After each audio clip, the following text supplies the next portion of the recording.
ಅದು ಮೇಲ್ಗಡೆ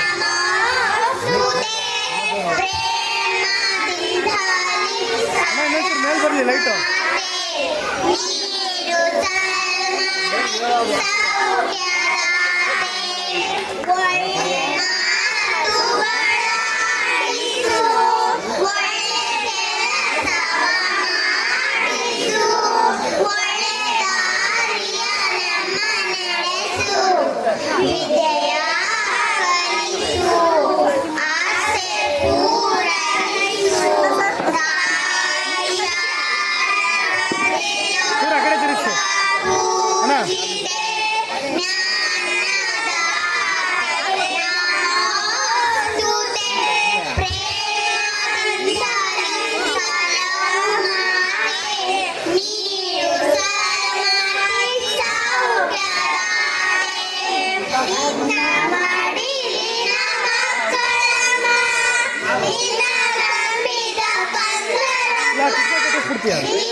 ಇನ್ನೊಂದು ಸೇರ್ತಾಳಿ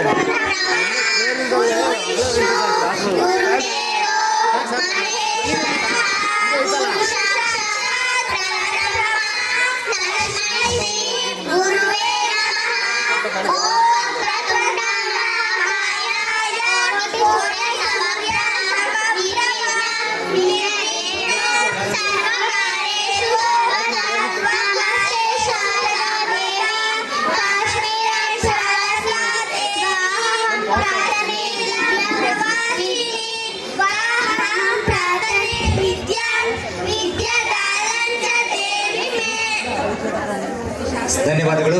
ಬನ್ನಿ ಮಕ್ಕಳ.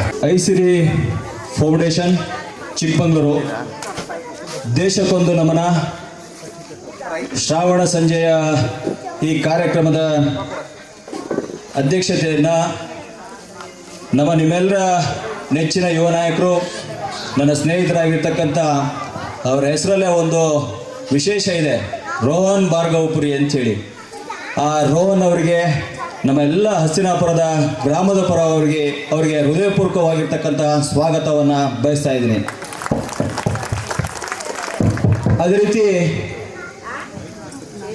ನನ್ನ ಮಾರ್ಗದರ್ಶಕರು, ನಮ್ಮ ರಾಜಕೀಯ ಗುರುಗಳು, ಇಡೀ ದೇಶ ವಿದೇಶಗಳನ್ನು ಬೇರೆ ಬೇರೆ ರಾಜ್ಯ ಮಟ್ಟದಲ್ಲಿ ದೇಶ ವಿದೇಶಗಳಲ್ಲಿ ತಮ್ಮದೇ ಆಗಿರ್ತಕ್ಕಂಥ ಪ್ರವಚನವನ್ನು ಕೊಡ್ತಾ ಎಲ್ಲಿಯ ಚಟ್ನಳ್ಳಿಯ ಮಹೇಶಣ್ಣ ಅವರು ಸಾಮಾನ್ಯ ನಮ್ಮ ಚಟ್ನಳ್ಳಿ, ನಮ್ಮ ಟಿ.ಬಿ. ಕಾವಲ್ ತಾಂಡ್ಯ ಅಂತ ಬರೋದು ಗೊತ್ತಲ್ಲ, ಆ ಪಕ್ಕದಲ್ಲಿರ್ತಕ್ಕಂಥ ಚಟ್ನಳ್ಳಿ ಗ್ರಾಮದ ಮಹೇಶಣ್ಣನವರು ಅವರು ಇಡೀ ದೇಶದಲ್ಲಿ ವಿಶ್ವದಲ್ಲೆಲ್ಲ ತಮ್ಮದೇ ಆಗಿರ್ತಕ್ಕಂಥ ಹೆಸರನ್ನ ಮಾಡಿರ್ತಕ್ಕಂಥವ್ರು. ಅವರು ಒಂದು ದಿನ ನಂಗೆ ಫೋನ್ ಮಾಡಿ ನಿಮ್ಮ ತಾಂಡದಲ್ಲಿ ಈ ಕಾರ್ಯಕ್ರಮವನ್ನು ಆಯೋಜನೆಯನ್ನು ಮಾಡಬೇಕು, ಅದು ಜವಾಬ್ದಾರಿಯನ್ನು ತಗೊಂಡು ನಿಮ್ಮ ತಾಂಡದಲ್ಲಿ ಒಂದು ಉತ್ತಮವಾಗಿರ್ತಕ್ಕಂಥ ಕಾರ್ಯಕ್ರಮವನ್ನು ಮಾಡಬೇಕು ಅಂಥೇಳಿ ನಂಗೆ ಹೇಳಿದರು. ಅವರ ಆದೇಶ, ಅವ್ರು ನಮ್ಮ ಗುರುಗಳು, ಅವ್ರೇನು ಹೇಳಿದ್ರು ಅವ್ರ ಕಾಲಲ್ಲಿ ತೋರಿಸಿದ್ರೆ ನಾವು ತಲೆ ಮೇಲೆ ಇಟ್ಕೊಂಡು ಮಾಡ್ತೀವಿ ಅಂತಕ್ಕಂಥ ಮಾತನ್ನು ಆ ಸಂದರ್ಭದಲ್ಲಿ ಹೇಳಿ ಅವರು ನಮ್ಮ ಗ್ರಾಮಕ್ಕೆ ವಿಶೇಷವಾಗಿ ಮೊದಲನೇ ಬಾರಿಗೆ ಬಂದಿದ್ದಾರೆ. ಅವರಿಗೆ ನಮ್ಮ ಹಸ್ತಿನಾಪುರ ಗ್ರಾಮದ ಪರವಾಗಿ ಅವರಿಗೆ ಹೃದಯಪೂರ್ವಕವಾಗಿರ್ತಕ್ಕಂಥ ಸ್ವಾಗತವನ್ನು ಬಯಸ್ತಾ ಇದ್ದೀನಿ ಬಂಧುಗಳೇ. ಅದೇ ರೀತಿ ಹಸ್ತಿನಾಪುರ, ಕೈನ್ಶೋ ಹಸ್ತಿನಾಪುರ. ಎಲ್ಲರೂ ಆರಂಭ ಮಾಡೋಕ್ಕಿಂತ ಮುಂಚೆ ಒಂದು ಘೋಷಣೆಯನ್ನು ಕೂಗ್ಬೋದಾ? ಎಲ್ಲರೂ ಎರಡು ಕೈನು ಮುಷ್ಟಿನ ಗಟ್ಟಿ ಮಾಡಿ ಇಟ್ಕೊಳ್ಳಿ. ಹಿಂಗ ಅನ್ಬೇಕು. ನಾನು ಜೈ ಜಗದಂಬ ಅಂತೀನಿ, ಜೈ ಜೈ ಜಗದಂಬ ಅನ್ಬೇಕು. ಓಕೆನಾ? ಹೇಗೆ ಕೇಳಿಸ್ಬೇಕಂದ್ರೆ, ಚಿಕ್ಕಮಗಳೂರಿನ ಹಸ್ತಿನಾಪುರ ಗಂಗಾ ತಟದಲ್ಲಿರುವಂತ ಹಸ್ತಿನಾಪುರದವ್ರ ತನಕ ಕೇಳಿಸ್ಬೇಕು. ರೆಡಿ ಇದ್ದೀರಾ?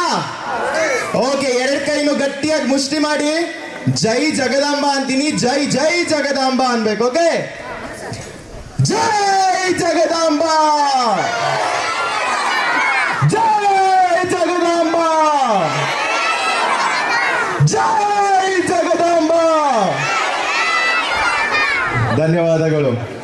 ಮೊದಲಿಗೆ ಮನಸ್ಸಿನಲ್ಲಿ ತಾಯಿ ಭಾರತಿ, ತಾಯಿ ಭುವನೇಶ್ವರಿ ಹಾಗೂ ಈ ಗ್ರಾಮದ ಅಧಿದೇವತೆಯಾದಂತಹ ತಾಯಿ ಚೌಡೇಶ್ವರಿಯನ್ನ ಹಾಗೂ ಸಂತ ಶ್ರೇಷ್ಠರಾದಂತಹ ಸೇವಾಲಾಲ್ ಮಹಾರಾಜರನ್ನ ನೆನೆಯುತ್ತಾ ಈ ವೇದಿಕೆಯ ಎಲ್ಲ ಗಣ್ಯಮಾನ್ಯರಿಗೆ ಹಾಗೂ ಬರುವಂತಹ ಚಿಕ್ಕಮಗಳೂರಿನ ಶಾಸಕರಾದಂತಹ ಎಚ್ ಡಿ ತಮ್ಮಯ್ಯಣ್ಣನವರಾಗಿರಲಿ, ಲಯನ್ಸ್ ಕ್ಲಬ್ ಅಧ್ಯಕ್ಷರಾದಂತಹ ನಾರಾಯಣ ಸ್ವಾಮಿ ಅಣ್ಣರಾಗಿರಲಿ, ನಮ್ಮ ಚಟ್ನಳ್ಳಿ ಮಹೇಶ್ ಅಣ್ಣನವರಾಗಿರಲಿ, ಪ್ರಭುಲಿಂಗ ಶಾಸ್ತ್ರಿ ಅಣ್ಣರಾಗಿರಲಿ ಅಥವಾ ಅಕ್ಕವರು ಮತ್ತೆ ಅಣ್ಣವರು ಎಲ್ಲರಿಗೂ ಮತ್ತೆ ನನ್ನ ಪ್ರೀತಿಯ ಹಸ್ತಿನಾಪುರ ಜನತೆಗೆ ಎಲ್ಲರಿಗೂ ನಮಸ್ಕಾರ.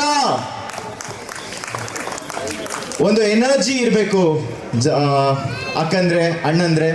ಈ ಒಂದು ಕಾರ್ಯಕ್ರಮ ಐಸಿರಿ ಫೌಂಡೇಶನ್, ಮಾಧ್ಯಮ ಸಂಸ್ಕೃತಿ ಪ್ರತಿಷ್ಠಾನ, ಲಯನ್ಸ್ ಕ್ಲಬ್ ಚಿಕ್ಕಮಗಳೂರು ಹಾಗೂ ಸಮಸ್ತ ಹಸ್ತಿನಾಪುರದ ಹಾಗೂ ಸುತ್ತಮುತ್ತಲ ಎಲ್ಲ ಗ್ರಾಮಸ್ಥರ ಒಂದು ಸಹಯೋಗದಲ್ಲಿ ಆಷಾಢ ಶ್ರಾವಣ ಸಂಜೆಯ 12ನೇ ದಿನದಲ್ಲಿ ಇದು ಶ್ರಾವಣ ಸ್ವತಂತ್ರೋತ್ಸವವನ್ನು ಆಚರಿಸ್ತಾ ಇದ್ದೀವಿ ನಮ್ಮ ಹಸ್ತಿನಾಪುರದಲ್ಲಿ. ಆ ಒಂದು ಕ್ಷಣವನ್ನ ಸಾಕ್ಷಿಸೋಕೆ ನೀವೆಲ್ಲರೂ ಇಲ್ಲಿದ್ದೀರಾ ತಾಯಿ ಮುಂದೆ. ನಿಮ್ಮೆಲ್ಲರಿಗೂ ಒಂದು ಜೋರಾದ ಅಭಿನಂದನೆ. ಮೊದಲಿಗೆ ಬಂಧುಗಳೇ, ಮಾಧ್ಯಮ ಸಂಸ್ಕೃತಿ ಪ್ರತಿಷ್ಠಾನ ಆಗಲಿ, ಐಸಿರಿ ಫೌಂಡೇಶನ್ ಆಗಲಿ ಅಥವಾ ಲಯನ್ಸ್ ಕ್ಲಬ್ ಆಗಿರಲಿ, ಈ ಸಂಸ್ಥೆಗಳು ಸಾಮಾಜಿಕ, ಶೈಕ್ಷಣಿಕ, ಸಾಂಸ್ಕೃತಿಕ, ಪರಿಸರ ಪರವಾದ ಕಾರ್ಯಗಳನ್ನ ಮಾಡ್ಕೊಂತ ಬಂದಿದ್ದಾವೆ. ಕಳೆದ 3 ವರ್ಷದಿಂದ ಸತತವಾಗಿ ಒಂದು ಜ್ಞಾನದ ಅನುಭವ, ಆ ಅನುಭವದ ನುಡಿಮುತ್ತುಗಳನ್ನ ಇಡೀ ಚಿಕ್ಕಮಗಳೂರಿನಾದ್ಯಂತ ಹಾಗೂ ಹೊರ ತಾಲೂಕಿನಲ್ಲೂ ಒಂದು ನಮ್ಮ ಚಟ್ನಳ್ಳಿ ಮಹೇಶ್ ಅಣ್ಣನವರ ಒಂದು ಸಾರಥ್ಯದಲ್ಲಿ ನಡೆಸ್ತಾ ಬಂದಿದ್ದೇವೆ. ಇವತ್ತು 3ನೇ ವರ್ಷದ 12ನೇ ದಿನದಲ್ಲಿ ನಾವಿಲ್ಲಿದ್ದೇವೆ. ಇನ್ನು ನಮ್ಮ ಇನ್ವಿಟೇಷನ್ ಅಥವಾ ಬ್ಯಾನರ್ ಇಲ್ಲಿ ಇನ್ನೊಂದಿಲ್ಲ. ಈ ಒಂದು ಕಾರ್ಯಕ್ರಮ ಯಾಕೆ ಮಾಡಬೇಕು ಅಂತ ಕೆಲವರು ಕೇಳಿದ್ರು ಯಾಕೆ ಈ ಥರದ ಕಾರ್ಯಕ್ರಮ, ಏನು ಸಿಗುತ್ತೆ ಈ ಕಾರ್ಯಕ್ರಮದಿಂದ ಅಂತ. ಹಾಗಾಗಿ ನಾವು ಒಂದು ಉತ್ತರ ಕೊಟ್ವಿ. ಪ್ರತಿನಿತ್ಯ ನಾವು ಸಾಮಾಜಿಕ ಜಾಲತಾಣದಲ್ಲಾಗಲಿ, ಮೊಬೈಲ್ ಆಗಲಿ, ದೃಶ್ಯ ಮಾಧ್ಯಮದಲ್ಲಾಗಲಿ ಎಲ್ಲ ಕಡೆ ನಕಾರಾತ್ಮಕವಾದ ವಿಷಯಗಳು, ಕೊಲೆ, ಸುಲಿಗೆ, ದರೋಡೆ ಹಾಗೂ ಈ ತರ ಅನೇಕ ಮಾತುಗಳು, ಚಿಂತನೆಗಳನ್ನ ಕೇಳಬೇಕಾದ್ರೆ ಮನುಷ್ಯತ್ವ ಉಳಿಬೇಕು, ಸಮಾಜದಲ್ಲಿ ಸಾತ್ವಿಕತೆ ಉಳಿಬೇಕು ಅಂದ್ರೆ ಈ ತರದ ಒಂದು ಸಾಂಸ್ಕೃತಿಕ ಸಾಮೂಹಿಕವಾದ ಕಾರ್ಯಕ್ರಮವೇ ಕಾರಣ. ಆ ಕಾರ್ಯಕ್ರಮವನ್ನ ಆಯೋಜಿಸೋಕೆ ಮೂಲ ಉದ್ದೇಶವೇ ವ್ಯಕ್ತಿತ್ವ ನಿರ್ಮಾಣ. ಈ ಕಾರ್ಯಕ್ರಮಕ್ಕೆ ಬರುವ ಹೆಣ್ಮಕ್ಳಾಗಿರ್ಲಿ, ನಮ್ಮ ಅಣ್ಣಂದ್ರಾಗಿರ್ಲಿ, ಮಕ್ಕಳಾಗಿರ್ಲಿ, ನಾವೆಲ್ಲರೂ ಒಂದು ಒಗ್ಗಟ್ಟಿನ ಪ್ರದರ್ಶನ. ಇವತ್ತು ಕೇವಲ ಒಬ್ಬರಿಂದ ಆಗಿರೋದಲ್ಲ ಈ ಕಾರ್ಯಕ್ರಮ, ಈ ಅಭಿಯಾನ ಚಟ್ನಳ್ಳಿ ಮಹೇಶ್ ಅಣ್ಣನವರ ಒಂದು ನೇತೃತ್ವ ಹಾಗೂ ಆಯೋಜಕರ ನೇತೃತ್ವ, ಸಂಸ್ಥೆಗಳ ನೇತೃತ್ವ ಜೊತೆಗೆ ನಿಮ್ಮೆಲ್ಲರ ಇಚ್ಛಾಶಕ್ತಿ. ಈ ತರದ ಒಂದು ಕಾರ್ಯಕ್ರಮಕ್ಕೆ ನಾವು ಚಾಲನೆ ಕೊಡಬೇಕು ಅನ್ನೋ ಒಂದು ಇಚ್ಛಾಶಕ್ತಿಯ ಪ್ರತಿಫಲವಾಗಿ ಇವತ್ತು ಈ ಕಾರ್ಯಕ್ರಮ ನಾವು ಇಲ್ಲಿ 12ನೇ ದಿನವನ್ನ ಹಮ್ಮಿಕೊಂಡಿದ್ದೇವೆ. ಈ ತರ ಕಾರ್ಯಕ್ರಮದಲ್ಲಿ ಪಂಚೇಂದ್ರಿಯಗಳು ನೀವು ನೋಡ್ಬೋದು. ನಾವೆಲ್ಲರೂ ನೋಡಿದಾಗ ಒಂದು ಕಣ್ಣಿಗೆ ಆನಂದ ಆಗುತ್ತೆ. ಎಷ್ಟೋ ದಿನದ ಮೇಲೆ ಸಿಕ್ಕಿರ್ತೀವಿ. ಹಬ್ಬದ ವಾತಾವರಣ, ಲೈಟಿಂಗ್ಸ್ ನೋಡಿ, ಬರೋ ದಾರಿಲಿ ರಂಗೋಲಿ ನೋಡಿ, ಈ ವೇದಿಕೆ ನೋಡಿ, ಅಕ್ಕಂದಿರು ಅಮ್ಮಂದಿರು ರೆಡಿಯಾಗಿ ಬಂದಿದ್ದಾರೆ, ಅಣ್ಣಂದಿರು ಎಲ್ಲರೂ ಜೋಶಾಗಿದ್ದಾರೆ, ಮಕ್ಕಳೆಲ್ಲರೂ ಡಾನ್ಸು ಹಾಡು ಅಂತ ಶುರು ಮಾಡ್ಕೊಂಡಿದ್ದಾರೆ. ಆ ಕಣ್ಣಿಗೆ ಒಂದು ಆನಂದ ಅಲ್ವಾ? ಆ ಆನಂದ ಜೊತೆಗೆ ಒಂದು ಅದ್ಭುತವಾದ ಅನುಭವದ ನುಡಿಮುತ್ತುಗಳು ಮತ್ತು ಗಾಯನ ಈ ಕಿವಿಗೆ ಸೇರಬೇಕು ಅಂತ ಎರಡನೇ ನಮ್ಮ ಪಂಚೇಂದ್ರಿಯಗಳ ಕಣ್ಣು, ಕಿವಿ. ಅದಾದ ನಂತರ ಈ ಒಂದು ಶ್ರಾವಣ ಸಂಜೆಯಲ್ಲಿ ನೋಡಿ, ತೋಟದ ಮಧ್ಯೆ ಇರುವಂತಹ ವಾತಾವರಣದಲ್ಲಿದ್ದೀವಿ. ಆ ಒಂದು ಚಳಿ ನಮಗೆ ತಾಗುತ್ತಲ್ಲ, ನಮ್ಮ ಚರ್ಮಕ್ಕೆ ಸ್ಪರ್ಶ, ಆ ಒಂದು ಚಳಿ ಕೂಡ ನಮಗೆ ಒಂದು ಮುದ ನೀಡುತ್ತೆ. ಅದಲ್ದಲೆ ಜೊತೆಗೆ ಇದಾದ ನಂತರ ಆತಿಥ್ಯದ ಅಡಿಯಲ್ಲಿ ಒಳ್ಳೆ ರುಚಿಯಾದ ಅಡುಗೆ ಘಮಘಮವಾಗಿ ನಮ್ಮ ಮೂಗಿಗೆ, ನಾಲಿಗೆಗೆ, ಅಂದ್ರೆ ಪಂಚೇಂದ್ರಿಯಗಳನ್ನು ಆಕ್ಟಿವ್, ಅಂದ್ರೆ ಒಂದು ಚಟುವಟಿಕೆ ನಿರಂತರವಾಗಿ ಇಟ್ಕೊಳ್ಳುವಂತ ಒಂದು ಕಾರ್ಯಕ್ರಮದಲ್ಲಿ ನಾವಿದ್ದೇವೆ ಬಂಧುಗಳೇ. ಇದು ಸಾಮಾನ್ಯವಾದ ಕಾರ್ಯಕ್ರಮ ಅಲ್ಲ. ಹಾಗಾದ್ರೆ ಈ ಕಾರ್ಯಕ್ರಮ ಇವತ್ತಿನ ವಿಷಯ ಏನು? ನಾವು ಏನ್ ವಿಷಯ ಇಟ್ಕೊಂಡು ಈ ಕಾರ್ಯಕ್ರಮಕ್ಕೆ ಹೋಗ್ತೀವಿ? ಸುಮ್ಮನೆ ಭಾಷಣ ಮಾಡ್ತಾ ಹೋಗ್ತೀವ? ಇಲ್ಲ. ಪ್ರತಿ ಊರಿನಲ್ಲೂ, ಪ್ರತಿ ಹಳ್ಳಿಯಲ್ಲೂ ಒಂದೊಂದು ವಿಚಾರ ತತ್ವಗಳನ್ನ ಇಟ್ಕೊಂಡು ಹೋಗ್ತೀವಿ. ಇವತ್ತು ನಾವಿಲ್ಲಿ ನಮ್ಮ ಹಸ್ತಿನಾಪುರದಲ್ಲಿ ಇಟ್ಟಿರುವಂತಹ ವಿಚಾರ ಬಂಜಾರ ಸಂಸ್ಕೃತಿ. ಆ ಒಂದು ವಿಚಾರದ ಸುತ್ತಮುತ್ತ ಹಾಗೂ ಸ್ವತಂತ್ರೋತ್ಸವದ ಜಾಗೃತಿಯ ಕಾರ್ಯಕ್ರಮದ ಜೊತೆಗೆ ಇವತ್ತು ನಾವು ಈ ಕಾರ್ಯಕ್ರಮ ಇಲ್ಲಿ ಮಾಡ್ತಾ ಇದೀವಿ. ವಿಶ್ವಗುರು ಬಸವಣ್ಣನವರಾಗಿರ್ಲಿ, ಸಂತ ಶ್ರೇಷ್ಠರಾದಂತಹ ಸೇವಾಲಾಲ್ ಮಹಾರಾಜರವರಾಗಿರ್ಲಿ, ಅಥವಾ ಕನಕದಾಸರಾಗಿರ್ಲಿ, ನಮ್ಮ ಕುವೆಂಪುರವರಾಗಿರ್ಲಿ, ಹಾಗೂ ಸಂವಿಧಾನದ ಮಹಾ ಮಹಾನಾಯಕರಾದಂತಹ ಡಾಕ್ಟರ್ BR ಅಂಬೇಡ್ಕರ್ ಅವರಾಗಿರಲಿ, ಎಲ್ಲರ ವಿಚಾರವನ್ನ ಹಳ್ಳಿಲಿರೋ ಮಕ್ಕಳಿಗೆ, ಮುಂದಿನ ತಲೆಮಾರಿಗೆ ಆ ಅನುಭವದ ನುಡಿಮುತ್ತುಗಳು ಈ ಕಾರ್ಯಕ್ರಮದ ಮೂಲಕ ಪಸರಿಸ್ತಿದ್ದೇವೆ. ಇನ್ನು ಈ ಕಾರ್ಯಕ್ರಮ ಇವತ್ತು ವಿಶೇಷವಾಗಿ ಭಾರತದ ವಿಭಜನೆ ದಿನ, ಪಾರ್ಟಿಷನ್ ಡೇ ದಿನ ಇವತ್ತು ನಾವು ಇಲ್ಲಿ ಆಯೋಜಿಸ್ಕೊಂಡಿದ್ದೀವಿ. ಇನ್ನು ಕೆಲವೇ ಗಂಟೆ ಹೋದ್ರೆ 80ನೇ ಸ್ವತಂತ್ರೋತ್ಸವವನ್ನ ನಾವು ಭಾರತೀಯರು, ವಿಶ್ವ ಭಾರತೀಯರೆಲ್ಲ ಆಚರಿಸ್ತಾ ಬರ್ತಾ ಇದ್ದೀವಿ. ಅದಲ್ಲದೆ ಈ ಕ್ಷಣದಲ್ಲಿ ನಾವು ಎಷ್ಟೋ ಕಡೆ ಒಂದೇ ಮಾತರಂ ಅನ್ನೋ ಒಂದು ವಾಕ್ಯ, ಘೋಷವಾಕ್ಯ ಅಂತ ಕೇಳಿರ್ತೀವಿ, ಹೌದಲ್ವಾ? ಆ ಘೋಷವಾಕ್ಯದ ಒಂದು ಸಣ್ಣ ಪರಿಚಯವನ್ನ ಮಾಡೋಕೆ ಇಷ್ಟಪಡ್ತೀನಿ. 1876ರಲ್ಲಿ ಬಂಕಿಂ ಚಂದ್ರ ಚಟ್ಟೋಪಾಧ್ಯಾಯರವರು ತಮ್ಮ ಆನಂದ ಮಟ್ಟದಲ್ಲಿ ಬರೆದಂತಹ ಒಂದು ಸಾಲಿನ ಒಂದೇ ಮಾತರಂ ಇವತ್ತು ದೇಶದ ಐಕ್ಯತೆಯ ಹಾಗೂ ಅಸ್ಮಿತೆಯ ಒಂದು ಘೋಷವಾಕ್ಯ ಆಗಿದೆ. ಅದಲ್ಲದೆ 1876ರಲ್ಲಿ ಬರೆದ ಅವರು ಅದನ್ನ ಮೊದಲನೇ ಬಾರಿಗೆ ಕಾಂಗ್ರೆಸ್ ಅಧಿವೇಶನದಲ್ಲಿ, ಅಂದಿನ 1896ರ ಕಾಂಗ್ರೆಸ್ ಅಧಿವೇಶನದಲ್ಲಿ ರವೀಂದ್ರನಾಥ ಟ್ಯಾಗೋರ್ ಅವರು ಆ ಒಂದೇ ಮಾತರಮಿನ ಗೀತೆಯನ್ನ ಹಾಡ್ತಾರೆ. ನಂತರ 1905ರಲ್ಲಿ ಬಂಗಾಳ ವಿಭಜನೆ ಆಗುವ ಸಮಯದಲ್ಲಿ ಲಾರ್ಡ್ ಕರ್ಜನ್ ಏನು ಹಿಂದೂ ಮುಸ್ಲಿಮನ್ನ ದೂರ ಮಾಡಬೇಕು ಅಂತ ಪಶ್ಚಿಮ ಬಂಗಾಳ ಮತ್ತೆ ಪೂರ್ವ ಬಂಗಾಳ ಮಾಡ್ತಾರೆ, ಆ ಸಮಯದಲ್ಲಿ ಆಗುವಂತಹ ಪಾದಯಾತ್ರೆಯಲ್ಲಿ ಒಂದೇ ಮಾತರಂ ಬಳಸ್ತಾರೆ.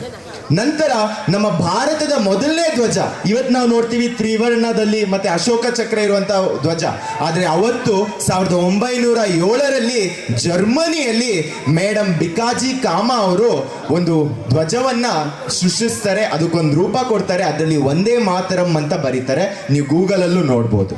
ಅದಲ್ಲದೆ ಅದರ ನಂತರ ಅರವಿಂದ್ ಘೋಷ್ ಅವರು ಅದೇ ಹೆಸರಲ್ಲಿ ಒಂದು ಪತ್ರಿಕೆ ಮಾಡ್ತಾರೆ. ಅದಾದ ನಂತರ ಅನೇಕ ಚಳುವಳಿಗಳಲ್ಲಿ ಬಳಕೆ ಆಗುತ್ತೆ, ವಂದನೆ ತಾಯಿ ವಂದನೆ ಅಂತ.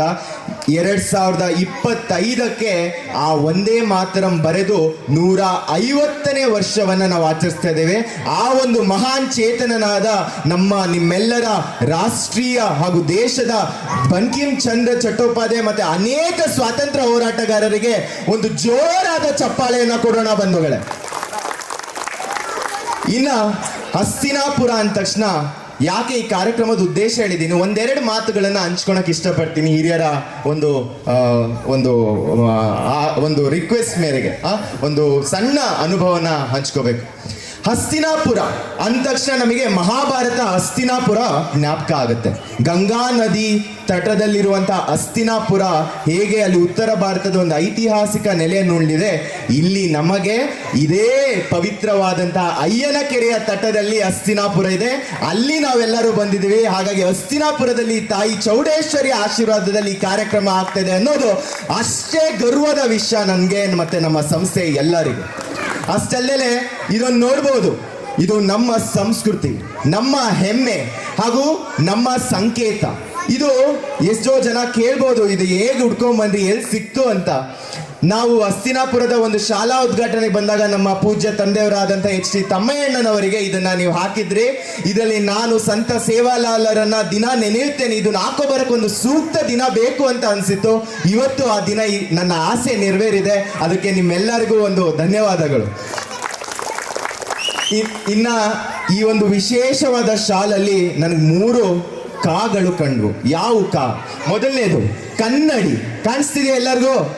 ಕನ್ನಡಿ ಅಂದ್ರೆ ಆ ಒಂದು ಸಂಸ್ಕೃತಿಯಲ್ಲಿ ಏನ್ ವಿಚಾರ ಇದೆ ಅಂದ್ರೆ, ತೆರೆದ ಕಣ್ಣಿನಿಂದ ಪ್ರಪಂಚದ ಎಲ್ಲರನ್ನು ತೆರೆದ ಕಣ್ಣಿನಿಂದ ನೋಡ್ಬೇಕು ಅನ್ನೋ ಒಂದು ಕನ್ನಡಿಯ ಸಂಕೇತ, ಕನ್ನಡದ ಸಂಕೇತ ಇಲ್ಲಿದೆ ನಮ್ಮ ಬಂಧುಗಳೇ. ನಂತರದು ಎರಡನೇದು ಕವಡೆಗಳನ್ನು ನೋಡ್ತೀರಾ. ಈ ಕವಡೆ ಒಂದು ಶ್ರೇಷ್ಠವಾದ ಒಂದು ವಸ್ತು. ಪ್ರಕೃತಿಯಲ್ಲಿ ನಾವು ಶ್ರೇಷ್ಠರಾಗಿರ್ಬೇಕು ಅಂದ್ರೆ ನಮ್ಮ ಕೊರಳಿನಲ್ಲೂ ಕೂಡ ಆ ಶ್ರೇಷ್ಠತೆಯ ಸಂಕೇತ ಇರಬೇಕು ಅನ್ನೋದು ಇದೇ ಸಂಸ್ಕೃತಿ, ನಮ್ಮ ಬಂಜಾರ ಸಂಸ್ಕೃತಿ ಹೇಳ್ಕೊಡುತ್ತೆ. ಅದಲ್ಲದೆ ಇದು ಅನೇಕ ಬಾರಿ ಕೈಮಗ್ಗದಲ್ಲಿ ಇದೆಲ್ಲ ಮಾಡ್ತಿದ್ರು. ಈ ಡಿಸೈನ್ ಏನಿದೆ ಶೃಂಗಾರ, ಆ ಕೈಮಗ್ಗದ ಒಂದೊಂದು ಕತೆಗಳು ನಮಗೆ ಒಂದೊಂದು ಸಂಸ್ಕೃತಿಯ, ಒಂದು ಅಜ್ಜಿಯ, ಒಂದು ಹಳ್ಳಿಯ, ಒಂದು ಊರಿನ, ಒಂದು ಬೇರಿನ, ಒಂದು ಗ್ರಾಮದ ಇತಿಹಾಸವನ್ನ ಹೇಳುತ್ತೆ. ಕವಡೆ, ಕನ್ನಡಿ, ಕೈಮಗ್ಗ ಇದು ನಮ್ಮ ಸಂಸ್ಕೃತಿ, ನಮ್ಮ ಹೆಮ್ಮೆ. ಇವತ್ತು ನಾನು ಅದನ್ನು ಹಾಕೊಂಡ್ಬಂದಿರೋದು ಏನೋ ಒಂಥರ ಖುಷಿ ಆಗ್ತದೆ, ಅದೇನು ಗೊತ್ತಿಲ್ಲ. ಅದೊಂದು ನಿಮ್ಮ ಹತ್ರ ಹೇಳಬೇಕು ಅಂತ ಇದ್ದೆ ಬಂಧುಗಳೇ. ಇನ್ನು ಹಸ್ತಿನಾಪುರದ ಬಗ್ಗೆ ಹೇಳಿದೆ. ಅದಾದ ನಂತರ ಸಂತ ಸೇವಾಲಾಲ್ ರವರು 1739ರಿಗೆ ಜನಿಸಿದ ಅವರು 1806ಕ್ಕೆ ಅವರು ಇಹಲೋಕವನ್ನ ತ್ಯಜಿಸ್ತಾರೆ. ಅದೇ ಸಮಯದಲ್ಲಿ ಅನೇಕ ಹೊರದೇಶದ ಒಂದು ಆಡಳಿತ ನಡೀತಿತ್ತು, ಒಂದು ಆಕ್ರೋಶದ ನೆಲೆ ಈ ಭೂಮಿಯಲ್ಲಿ ನಡೀತಿತ್ತು. ಅಂದ್ರೆ ನಮ್ಮ ಸ್ವದೇಶಿಯ ವಿಚಾರ, ಸ್ವದೇಶಿಯ ಪರಂಪರೆ ಮೇಲೆ ಬೇರೆಯವರ ಆಕ್ರಮಣ ಆಗ್ತಿತ್ತು. ಆ ಆಕ್ರಮಣದಲ್ಲಿ ಕೇವಲ 1857ರಿಂದ 1947ರವರೆಗೆ ಆಗದಂತಹ ಸ್ವತಂತ್ರದ ಚಳುವಳಿ ಅಲ್ಲ, ಅದ್ರಿಂದ ಇದ್ದಂತಹ ಅನೇಕ ಸಂತ ಶ್ರೇಷ್ಠರಲ್ಲಿ ಸಂತ ಶ್ರೇಷ್ಠ ಸೇವಾಲಾಲ್ ಮಹಾರಾಜರು ಕೂಡ ಒಬ್ರು. ಅವರ ಒಂದು ಕೊಡುಗೆ ಕೂಡ ಆ ಸ್ವತಂತ್ರ ಸಂಗ್ರಾಮ, ಒಂದು ಸಮಾಜದ ಬದ್ಧತೆಗೆ ಕಾರಣ ಆಗಿದೆ ಅಂತ ಹೆಮ್ಮೆಯಿಂದ ಹೇಳೋಕೆ ಇಷ್ಟಪಡ್ತೀನಿ ಬಂಧುಗಳೇ. ಈ ಒಂದು ಕಾರ್ಯಕ್ರಮವನ್ನ ನೀವೆಲ್ಲರೂ ಸ್ವೀಕರಿಸಿದಿರಾ, ಈ ಕಾರ್ಯಕ್ರಮದ ಉದ್ದೇಶವನ್ನ ನೀವು ತಿಳ್ಕೊಂಡಿದ್ದೀರಾ, ಈ ಕಾರ್ಯಕ್ರಮವನ್ನ ಕಳೆದ 3 ವರ್ಷದಿಂದ ಮಾಡ್ತಿರೋದಂತ ತಿಳ್ಕೊಂಡಿದ್ದೀರಾ, ಎಲ್ಲದೂ ಗೊತ್ತಿದೆ ನಿಮಗೆ. ಇವತ್ತು 12 ಗಂಟೆ ಮಧ್ಯರಾತ್ರಿ 12 ಗಂಟೆವರೆಗೆ ಸ್ವತಂತ್ರವನ್ನ, ದೇಶಕ್ಕೊಂದು ನಮನ, ಸ್ವತಂತ್ರೋತ್ಸವದ ಜಾಗೃತಿ ಅಂತ ಈ ಒಂದು ಕಾರ್ಯಕ್ರಮವನ್ನ ಜೋಡಿಸಿದ್ದೇವೆ. ಎಲ್ಲರೂ ಏನೇ ಇರಲಿ, ನಿದ್ದೆ, ನಾಳೆ ಕೆಲಸ ಇರಲಿ, ನಾಳೆ ಇನ್ನೊಂದು ವಿಚಾರ ಇರಲಿ, ನಾಳೆ ಇನ್ನೊಂದೇನೋ ಕೆಲಸ ಕಳೆದೋಗೋ, ನಾಳೆ ರಜಾ ಅಲ್ವಾ ಮಕ್ಕಳಿಗೆಲ್ಲ, ಈ ಕಾರ್ಯಕ್ರಮವನ್ನ ಯಶಸ್ವಿಗೊಳಿಸ್ಬೇಕು, ನೀವೆಲ್ಲರೂ ಭಾಗವಹಿಸಬೇಕು. ಈ ತರ ಕಾರ್ಯಕ್ರಮ ತರೋದು ದೊಡ್ಡದಲ್ಲ, ಯಶಸ್ವಿಯಾಗಿ ನಡೆಸೋ ನಮ್ಮ ಗ್ರಾಮಸ್ಥರು, ನಿಮ್ಮ ಭಾಗವಹಿಕೆ ಅಷ್ಟೇ ಅವಶ್ಯಕ. ಹಾಗಾಗಿ 12 ಗಂಟೆಯವರೆಗೆ ನಾವೆಲ್ಲರೂ ಇರೋಣ ಒಂದು ಸಂಕಲ್ಪದೊಂದಿಗೆ. ಒಂದಿಷ್ಟು ಸೈನಿಕರು, ಸೈನ್ಯದಲ್ಲಿದ್ದಂಥ ಯೋಧರಿಗೆ ಒಂದು ನಮನವನ್ನ ಇದೇ ವೇದಿಕೆಯಲ್ಲಿ, ಇದೇ ಭಾಗದ ಒಬ್ರು ಸೈನಿಕರು ಇಬ್ರು ಬರ್ತಾ ಇದ್ದಾರೆ, ಅವರಿಗೂ ವಂದನೆಯನ್ನ ತಿಳಿಸ್ತಾ ದೇಶಕ್ಕೊಂದು ನಮನವನ್ನ ಯಶಸ್ವಿಗೊಳಿಸೋಣ. ಬಂದಿದ್ದಾರೆ ನಮ್ಮ ಅಣ್ಣವರು. ಸೊ ಅವರಿಗೆ ಅವರು ತುರ್ತು ಬೇಗ ಹೋಗೋದ್ರಿಂದ ಅವರಿಗೊಂದು ಇರ್ತಾರೆ. ಹಾಗಾಗಿ ನಾಗೇಶ್ ಅಣ್ಣನವರು, ಅದಲ್ಲದೆ ಇನ್ನೂ ಇನ್ನೊಬ್ರು ಯೋಧರು ಬರ್ತಾ ಇದ್ದಾರೆ. ಆನಂದ್ ಅಣ್ಣನವರ ಒಂದು ಕರೆಯ ಮೇರೆಗೆ, ನಮ್ಮೆಲ್ಲರ ಒಂದು ರಿಕ್ವೆಸ್ಟ್ ಕರೆಯ ಮೇರೆಗೆ ಅಂತಹ ಗೌರವರು, ಅಂತಹ ಯೋಧರು ಈ ವೇದಿಕೆಯಲ್ಲಿ ಇದ್ದಾರೆ. ಅಂದ್ರೆ ಈ ವೇದಿಕೆ ತೂಕ ಜಾಸ್ತಿ ಆಯ್ತಾ ಇಲ್ವಾ? ಹಂಗಾರೆ ಒಂದು ಜೆನ್ಸಿ ಸ್ಟೈಲ್ ಅಲ್ಲಿ ಒಂದು ಘೋಷಣೆ ಕೂಗ್ಬೋದಾ? ಹೌ ಇಸ್ ದ ಜೋಶ್ ಅಂತೀನಿ, ಜೈ ಹಿಂದ್ ಅನ್ಬೋದಾ? ಹೆಂಗ್ ಕೇಳಿಸ್ಬೇಕು? ಹಸ್ತಿನಾಪುರ ಗಂಗಾ ತಟದಲ್ಲಿ, ಅಯ್ಯನ್ಕೆರೆ ತಟದಲ್ಲಿರೋರ್ಗೆ, ಗಂಗಾ ತಟದಲ್ಲಿ ಇರುವಂತವ್ರಿಗೆ ಕೇಳಿಸ್ಬೇಕು. Okay, 1 2 3. How is the josh? How is the ಜೋಶ್?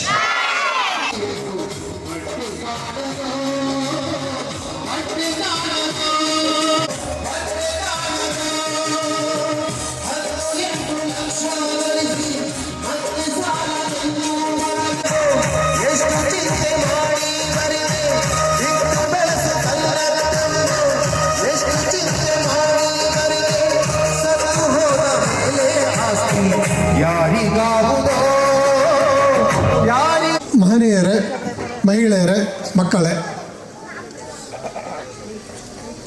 ಇದೊಂದು ನನಗೆ ಸ್ಪೆಷಲ್ ಅಕೇಶನ್ ಅನ್ನಿಸ್ತಾ ಇದೆ. ಇವತ್ತು ಸ್ವಾತಂತ್ರ್ಯ ದಿನಾಚರಣೆ ಮಾಡ್ತಾ ಇದ್ದೀವಿ. ಅದ್ರ ಜೊತೆಗೆ ನಮ್ಮ ಬಂಜಾರ ಸಂಸ್ಕೃತಿಯ ಬಗ್ಗೆನೂ ನಾವು ತಿಳ್ಕೊಳ್ಳೋ ಅಂತ ಬಂದಿದ್ದೀವಿ. ಮಹೇಶ್ ಅಣ್ಣವ್ರು ತುಂಬ ಮಾತಾಡೋರಿದ್ದಾರೆ, ಅವರಿಂದ ನಾವೆಲ್ಲ ತಿಳ್ಕೊಳ್ಳೋಣ. ಇವತ್ತು ಸೇವಾಲಾಲ್ ಸ್ವಾಮೀಜಿಯವ್ರನ್ನ ನೆನೆಸ್ತಾ, ಮಹಾರಾಜರನ್ನ ನೆನೆಸ್ತಾ ಈ ಒಂದು ಕಾರ್ಯಕ್ರಮದಲ್ಲಿ 80ನೇ ಸ್ವಾತಂತ್ರ್ಯೋತ್ಸವದ ಶುಭಾಶಯಗಳನ್ನು ತಿಳಿಸ್ತೀನಿ ಎಲ್ಲರಿಗೂ. ನಾವು ಯಾವುದೇ ಒಂದು ಕಾರ್ಯಕ್ರಮ ಮಾಡುವಾಗ ಅದಕ್ಕೊಂದು ಅರ್ಥ ಇರಬೇಕು. ಸೊ ಈ ಒಂದು ಕಾರ್ಯಕ್ರಮವೂ ಸಹ ಅದೇ ಅರ್ಥದಲ್ಲಿದೆ ಅಂತ ನಾನು ಅಂದ್ಕೊಳ್ತೀನಿ. ದೇಶಕ್ಕೊಂದು ನಮನ, ದೇಶಕ್ಕೊಂದು ನಮನ. ಖಂಡಿತ ನಾವು ದೇಶ, ಭಾಷೆ, ನಮ್ಮ ನೆಲ, ಜಲ, ಇದ್ರ ಬಗ್ಗೆ ನಾವು ತುಂಬ ಪ್ರೀತಿ ಇಟ್ಕೊಂಡ್ಬರ್ಬೇಕು.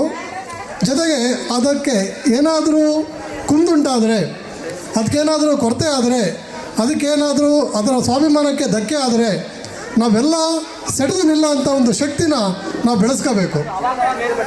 ಎಸ್ಪೆಷಲಿ ಇಲ್ಲಿ ಮಕ್ಕಳುಗಳಿದ್ದಾರೆ. ಸೊ ಮಕ್ಕಳು 12 ಗಂಟೆ ತನಕ ಇರ್ತಾರೆ ಅಂತ ಕೇಳಿದೆ, ನನಗೆ ಖುಷಿ ಆಗ್ತಾ ಇದೆ.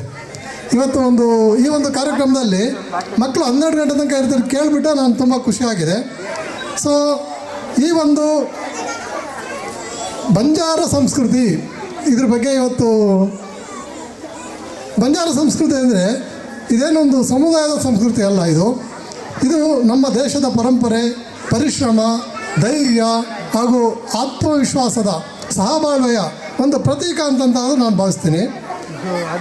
ಸೊ ಈ ಒಂದು ಇಂದು ಬಂಜಾರ ಸಂಸ್ಕೃತಿಯನ್ನು ವೈಭವವನ್ನು ಸ್ಮರಿಸುವ ಈ ಸುಂದರ ಕಾರ್ಯಕ್ರಮದಲ್ಲಿ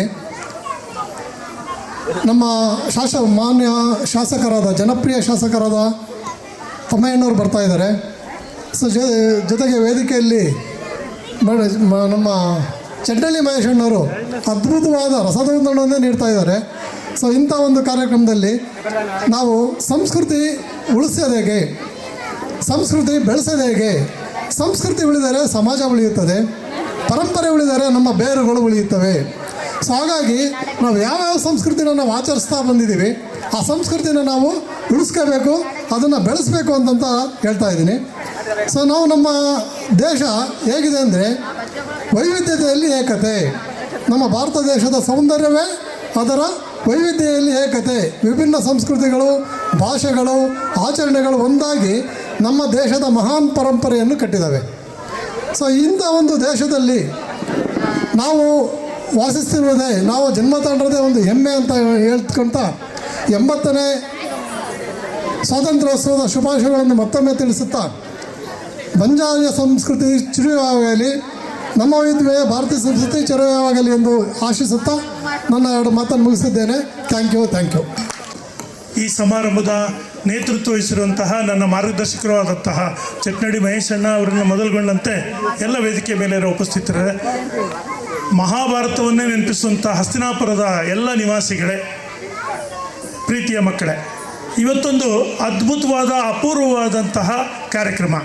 ಈ ಸುಂದರ ಶ್ರಾವಣ ಸಂಜೆಯಲ್ಲಿ ಇದೊಂಥರ ವರ್ಣಮಯವಾದಂಥ ಕಾರ್ಯಕ್ರಮ. ರಂಗೋಲಿ, ಚಿತ್ತಾರಗಳು, ಕಲರ್ಫುಲ್ ವೇಷಭೂಷಣಗಳು, ಜೊತೆಗೆ ಮಹಾಪುರುಷರ ಭಾವಚಿತ್ರ, ದೇವಿಯ ಸಾನ್ನಿಧ್ಯ, ಇವೆಲ್ಲದರಲ್ಲಿ ಈ ಕಾರ್ಯಕ್ರಮ ಆಗ್ತಾ ಇರೋದು ಭಾಳ ಸಂತೋಷ ಸಂಗತಿ. ಇದು ದೇಶಕ್ಕೊಂದು ನಮನ. ಈ ನಮ್ಮ ಮಹೇಶಣ್ಣವರ ಸಾರಥ್ಯದಲ್ಲಿ 12ನೇ ದಿವಸ ಆಗಲೇ ರೋಹನ್ ಅವ್ರು ಹೇಳಿದರು, ಶ್ರಾವಣ ಮತ್ತು ಆಷಾಢದ ಸಂಜೆಯ ಕಾರ್ಯಕ್ರಮಗಳು ನಡೀತಾ ಇದೆ. 12ನೇ ದಿವಸದಲ್ಲಿ ಈ ಸ್ವಾತಂತ್ರ್ಯೋತ್ಸವದ ಹಿನ್ನೆಲೆಯಲ್ಲಿ ದೇಶಕ್ಕೊಂದು ನಮನ ಕಾರ್ಯಕ್ರಮ ಇಲ್ಲಿ ಆಯೋಜನೆ ಆಗಿದೆ. 1947ರ ಆಗಸ್ಟ್ 14 ರಾತ್ರಿ ನಮಗೆ ಸ್ವಾತಂತ್ರ್ಯ ಸಿಕ್ತು. ಇದು ಒಂದು ರೀತಿಯಲ್ಲಿ ನಮ್ಮ ದೇಶ ವಿಭಜನೆಯಾದಂತಹ ದಿನವೂ ಹೌದು, ಅದರ ಜೊತೆಗೆ ನಮಗೊಂದು ಸ್ವರಾಜ್ಯ ಸಿಕ್ಕಿದಂಥ ಸಂತೋಷವೂ ಹೌದು. ಈ ಸ್ವರಾಜ್ಯ ಸಿಕ್ಕಿರೋದು ಬಹಳ ಜನರ ತ್ಯಾಗ, ಬಲಿದಾನ, ಪರಿಶ್ರಮದಿಂದಾಗಿ ಸಿಕ್ಕಿದೆ. ನಮ್ಮ ಭಾರತ ದೇಶಕ್ಕೆ ಸಾವಿರಾರು ವರ್ಷಗಳ ಇತಿಹಾಸ ಇದೆ. ನಮ್ಮ ದೇಶದ ಸಂಸ್ಕೃತಿ ಇಡೀ ಜಗತ್ತಿಗೆ ಒಳಿತನ್ನು ಬಯಸುವಂತಹ ಸರ್ವೇ ಜನ ಸುಖಿನೋ ಭವಂತು ಅನ್ನೋಂತಹ ಸಂಸ್ಕೃತಿ. ಆದರೆ ಮೊದಲು ನಮಗೆ ಪ್ರಪಂಚದ ಬೇರೆ ಬೇರೆ ಎಲ್ಲ ದೇಶಗಳಿಂದ ಆಕ್ರಮಣ ಆಗಿ ನಾವು 250 ವರ್ಷಗಳ ಬ್ರಿಟಿಷರ ದಾಸ್ಯ, 600 ವರ್ಷಗಳ ಮೊಘಲರ ದಾಸ್ಯ, ಅದಕ್ಕಿಂತ ಹಿಂದೆ ಡಚ್ಚರು, ಪೋರ್ಚುಗೀಸರು, ಹೂಣರು, ಕ್ರಿಸಂಡ್ರು, ಈ ಥರ ಬೇರೆ ಬೇರೆ ಜನಾಂಗದವರೆಲ್ಲ ನಮ್ಮ ಮೇಲೆ ಆಕ್ರಮಣ ಮಾಡಿದರು. ಯಾಕೆ ಅಂದರೆ ನಮ್ಮ ದೇಶ ಭಾಳ ಸಂಪತ್ಭರಿತವಾಗಿತ್ತು. ಇಲ್ಲಿನ ಸಂಸ್ಕೃತಿ, ಸಂಪತ್ತು, ಪ್ರಕೃತಿ ಸೌಂದರ್ಯ ಎಲ್ಲದೂ ತುಂಬ ಚೆನ್ನಾಗಿತ್ತು. ಹಾಗಾಗಿ ಎಲ್ಲ ದೇಶಗಳು ನಮ್ಮ ಮೇಲೆ ಕಣ್ಣು ಹಾಕಿದ್ವು, ಬಂದಿದ್ವು. ಇಷ್ಟೆಲ್ಲ ದಾಳಿಗಳ ನಡುವೆಯೂ ನಾವಾಗಿ ಉಳಿದಿರೋದು ಯಾಕೆ ಅಂದರೆ ನಮ್ಮಲ್ಲಿರುವಂತಹ ಒಂದು ಅಂತಸತ್ವ, ಇಡೀ ದೇಶ ಒಂದು ಅನ್ನೋಂತಹ ಭಾವನೆ, ವಿವಿಧತೆಯಲ್ಲಿ ಏಕತೆ. ನಮ್ಮ ದೇಶದಲ್ಲಿ ಆಹಾರ, ವಿಚಾರ, ವಸ್ತ್ರ ವಿನ್ಯಾಸ, ಶಿಕ್ಷಣ ಎಲ್ಲವೂ ಭಿನ್ನವಾಗಿದ್ದರೂ ನಾವೆಲ್ಲರೂ ಒಂದು ಅನ್ನೋಂಥ ಭಾವ ಇದೆ. ದಕ್ಷಿಣದಲ್ಲಿರುವಂತಹ ಜನರು ಕಾಶಿಗೆ ಹೋಗ್ತಾರೆ, ಅಯೋಧ್ಯೆಗೆ ಹೋಗ್ತಾರೆ, ಉತ್ತರದಲ್ಲಿದ್ದಂಥವರು ರಾಮೇಶ್ವರಕ್ಕೆ ಬರ್ತಾರೆ. ಇದೊಂದು ರೀತಿ ಬೆಸುಗೆ ನಮ್ಮ ದೇಶದಲ್ಲಿದೆ. ಈ ಹಿನ್ನೆಲೆಯಲ್ಲಿ ಇಡೀ ದೇಶ ಒಂದಾಗಿದ್ದು ಇಡೀ ಪ್ರಪಂಚಕ್ಕೆ ಮಾರ್ಗದರ್ಶನ ಮಾಡುವಂತಹ ಗುರುಸ್ಥಾನದಲ್ಲಿತ್ತು. ಆದರೆ ನಂತರದ ದಿನಗಳಲ್ಲಿ ನಮಗೂ ಬೇರೆ ಬೇರೆ ಅಂತಹ ಜಾತೀಯತೆ, ಅಸ್ಪೃಶ್ಯತೆ, ಬೇರೆ ಬೇರೆ ಥರ ಸ್ವಾರ್ಥ ಜಾಸ್ತಿ ಆಗಿ ನಮ್ಮ ಸಮಾಜ ಒಂದಷ್ಟು ಹೀನಾಯ ಸ್ಥಿತಿ ತಲುಪಿತು. ಹಾಗಾಗಿ ನಾವು ಬೇರೆಯವರ ಅಧೀನಕ್ಕೊಳಪಟ್ಟವು. ಈಗಾಗಲೇ ನಮಗೆ ಸ್ವರಾಜ್ಯ ಬಂದಿದೆ, ಸ್ವಾತಂತ್ರ್ಯ ಇನ್ನೂ ಬರಬೇಕಾಗಿದೆ. ಸಿದ್ಧಲಿಂಗಯ್ಯನವರು ಒಂದು ಹಾಡು ಬರೆದ್ರು, ಯಾರಿಗೆ ಬಂತು ಎಲ್ಲಿಗೆ ಬಂತು 47ರ ಸ್ವಾತಂತ್ರ್ಯ ಅಂತೇಳಿ. ಅಂದರೆ ಇನ್ನೂ ನಮ್ಮ ಸ್ವಾತಂತ್ರ್ಯ ಬರಬೇಕಾದ್ರೆ ನಮ್ಮ ಹಿರಿಯರು ಏನೇನೋ ಕನಸು ಕಂಡಿದ್ರು ಅವೆಲ್ಲವೂ ಇನ್ನೂ ಈಡೇರಿಲ್ಲ. ಕೊಟ್ಟ ಕಡೆಯ ಜನರು 2 ಹೊತ್ತು ನಿಶ್ಚಿಂತೆಯಿಂದ ಬದುಕುವಂತಹ ವಾತಾವರಣ, ಎಲ್ರಿಗೂ ಸೂರು, ನೀರು, ಬಟ್ಟೆ, ಆಹಾರ ಜೊತೆಗೆ ವಿಚಾರ ಮಾಡುವಂಥ ಸ್ವಾತಂತ್ರ್ಯ ಇವೆಲ್ಲವೂ ಸಿಗಬೇಕು ಅಂತಿತ್ತು. ಇವೆಲ್ಲವೂ ಸಿಕ್ಕಿದೆಯಾ ಅಂತ ನಾವು ಯೋಚನೆ ಮಾಡಿದರೆ ಇನ್ನೂ ಸಿಗಬೇಕಾಗಿದೆ. ಆದರೆ ನಮ್ಮ ಅಭಿವೃದ್ಧಿಯೂ ಸಾಕಷ್ಟಾಗಿದೆ.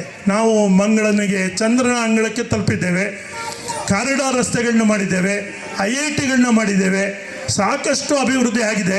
ಆದರೆ ಇನ್ನಷ್ಟು ಆಗಬೇಕಾದಂಥ ಸಂಗತಿಗಳು ಬಹಳ ಇವೆ. ಅವೆಲ್ಲವಕ್ಕಿಂತ ಹೆಚ್ಚು ಮಾನವೀಯತೆ, ಮನುಷ್ಯತ್ವ, ಸಹಬಾಳ್ವೆ, ಸಹೋದರತೆ ಇನ್ನಷ್ಟು ಜಾಗೃತಿ ಆಗಬೇಕು. ಈ ಅಸ್ಪೃಶ್ಯತೆ ಅನ್ನೋದು ನಮ್ಮ ದೇಶಕ್ಕೆ ಅಂಟಿದಂತಹ ಒಂದು ಶಾಪ, ಅದು ವಿಮೋಚನೆ ಆಗಬೇಕು. ನಾವೆಲ್ಲರೂ ಪ್ರೀತಿ, ವಿಶ್ವಾಸ, ಸ್ನೇಹ, ಕುವೆಂಪು ಅವರು ಹೇಳಿದರು ಶಾಂತಿಯ ತೋಟ ಅಂತೇಳಿ. ಶಾಂತಿಯ ತೋಟದಲ್ಲಿ ನಾವು ವಾಸ ಮಾಡುವಂತಹ ದಿನ ಬರಬೇಕು ಅನ್ನೋದು ನಮ್ಮೆಲ್ಲರ ಅಪೇಕ್ಷೆ. ಆ ಹಿನ್ನೆಲೆಯಲ್ಲಿ ಮಹೇಶಣ್ಣ ಅವರ ನೇತೃತ್ವದಲ್ಲಿ ನಾವು ಪ್ರತಿ ವರ್ಷ ಈ ಶ್ರಾವಣ ಚಿಂತನೆಗಳನ್ನ ಮಾಡ್ತಾ ಇದ್ದೇವೆ. ನಮ್ಮ ದೇಶದ ಹಿರಿಯರೆಲ್ಲರೂ ಇದೇ ಕನಸು ಹೊತ್ತಿದ್ರು, ಎಲ್ಲರೂ ಸುಖವಾಗಿ, ಸಂತೋಷವಾಗಿ, ನೆಮ್ಮದಿಯಿಂದ ಬಾಳಬೇಕು ಅನ್ನೋಂಥದ್ದು. ಸಂತ ಪೂಜ್ಯ ಸೇವಾಲಾಲರು ಸೇರಿದಂತೆ ಮಹಾತ್ಮ ಗಾಂಧಿಯವರು ಇರ್ಬೋದು, ಸ್ವಾಮಿ ವಿವೇಕಾನಂದರು ಇರ್ಬೋದು, ಅರವಿಂದ್ ಘೋಷ್ ಇರ್ಬೋದು, ಇದು ಎಲ್ಲ ಸಂತ ಸಾಧು ಜನರು, ಸಜ್ಜನರು ನಮ್ಮ ದೇಶಕ್ಕೆ ಮಾರ್ಗದರ್ಶನ ಮಾಡಿದ್ದಾರೆ. ಬಸವಣ್ಣವರ ಕಾಲದಲ್ಲಿ ನಡೆದಂತಹ ವಚನ ಕ್ರಾಂತಿ ಇರ್ಬೋದು, ದಾಸರ ಕ್ರಾಂತಿ ಇರ್ಬೋದು, ಇವೆಲ್ಲವೂ ಸಮಾಜವನ್ನು ಸರಿದಾರಿಗೆ ತಲುಪುವಂಥ ಹಿನ್ನೆಲೆಯಲ್ಲಿ ಆದಂಥವು. ಈ ಸ್ವಾತಂತ್ರ್ಯೋತ್ಸವ ಈಗ ನಾವು 80ನೇ ವರ್ಷದ ಹತ್ತತ್ರ ಬರ್ತಾ ಇದ್ದೇವೆ. ಈ ಸ್ವಾತಂತ್ರ್ಯೋತ್ಸವ ನಮ್ಮೆಲ್ಲರಲ್ಲಿ ಒಂದು ರೀತಿಯ ಆತ್ಮಾವಲೋಕನ, ನಮ್ಮ ಸ್ವಾಗತವನ್ನು ಬಯಸ್ತಾ ಅವರು ವೇದಿಕೆ ಮೇಲೆ ಬರಮಾಡಿಕೊಳ್ಳೋಣ. ಸನ್ಮಾನ್ಯ ಶಾಸಕರು ಬರಲೇಬೇಕು ಅಂತಕ್ಕಂಥ ಆಶಯ ನಮ್ಮದಾಗಿತ್ತು. ಇವತ್ತು ನಿನ್ನೆಯಿಂದ ಸೆಷನ್ ನಡೀತಾ ಇದೆ, ತುಂಬ ಒತ್ತಡದ ಪರಿಸ್ಥಿತಿ. ಆದರೂ ಕೂಡ ಬರಲೇಬೇಕು ಅಂತಕ್ಕಂಥ ನಮ್ಮ ಗ್ರಾಮದ ಮೇಲೆ ಅಭಿಮಾನವನ್ನು ಇಟ್ಟು ಅಷ್ಟು ಬ್ಯುಸಿ ಶೆಡ್ಯೂಲ್ನಲ್ಲೂ ಕೂಡ ನಮ್ಮ ಗ್ರಾಮಕ್ಕೆ ಬಂದಿದ್ದಾರೆ. ನಮ್ಮ ಗ್ರಾಮಕ್ಕೆ ಬಂದಂಥ ಮೊಟ್ಟ ಮೊದಲನೇ ಬಾರಿಗೆ ಚುನಾವಣೆಗೆ ಬಂದಂಥ ಸಂದರ್ಭದಲ್ಲಿ, ನಮ್ಮ ದೇವಸ್ಥಾನಕ್ಕೆ ಪೂಜೆಗೆ ಬಂದಂಥ ಸಂದರ್ಭದಲ್ಲಿ ಬಲಗಡೆ ಹೂವಾಗಿತ್ತು ಅಂಥೇಳಿ ನಮ್ಮ ಪೂಜಾರ ತಕ್ಷಣ ನಂಗೆ ಫೋನ್ ಮಾಡಿ ಹೇಳಿದರು. ನಾನು ಭೋಜೇಗೌಡರು ಸಾಹೇಬ್ರ ಜೊತೆ ಅವತ್ತು ಕ್ಯಾನ್ವಾಸಲ್ಲಿದ್ದೆ, ನಾನು ಇರಲಿಲ್ಲ, ಎಲ್ಲರೂ ನಮ್ಮ ಊರವರೆಲ್ಲ ಕಾಯ್ತಾಯಿದ್ರು. ಅಂದು ನಮ್ಮ ಗ್ರಾಮ ದೇವತೆ ಆಶೀರ್ವಾದ ಮಾಡಿತ್ತು. ನಾನು ಹೇಳಿದ್ದೆ ತಮ್ಮಣ್ಣಗೆ, ನೀವು ಖಂಡಿತ MLA ಆಗ್ತಿರೋಣ, ನಮ್ಮ ದೇವರು ಅಷ್ಟು ಸುಲಭವಾಗಿ ನಾವು ಅಪ್ಪಣೆ ಕೊಡೋದಿಲ್ಲ ಅಂಥೇಳಿ. ಅವರು ಶಾಸಕರಾಗಿ ನಮ್ಮ ಗ್ರಾಮಕ್ಕೆ 2ನೇ ಬಾರಿಗೆ ನಮ್ಮ ಗ್ರಾಮಕ್ಕೆ ಬಂದಿದ್ದಾರೆ. ನಮ್ಮೆಲ್ಲ ಗ್ರಾಮಸ್ಥರ ಪರವಾಗಿ ಅವರಿಗೆ ಹೃದಯಪೂರ್ವಕವಾಗಿರ್ತಕ್ಕಂಥ ಸ್ವಾಗತವನ್ನು ಈ ಸಂದರ್ಭದಲ್ಲಿ ಬಯಸ್ತೀನಿ. ಅದೇ ರೀತಿ ನಮ್ಮ ಗೋವಿಂದಪುರ ಮಂಜುವರು ಕೂಡ ಬಂದಿದ್ದಾರೆ, ಅವರು ಕೂಡ ಸ್ವಾಗತವನ್ನು ಬಯಸ್ತೀನಿ. ಬಂಧುಗಳೇ,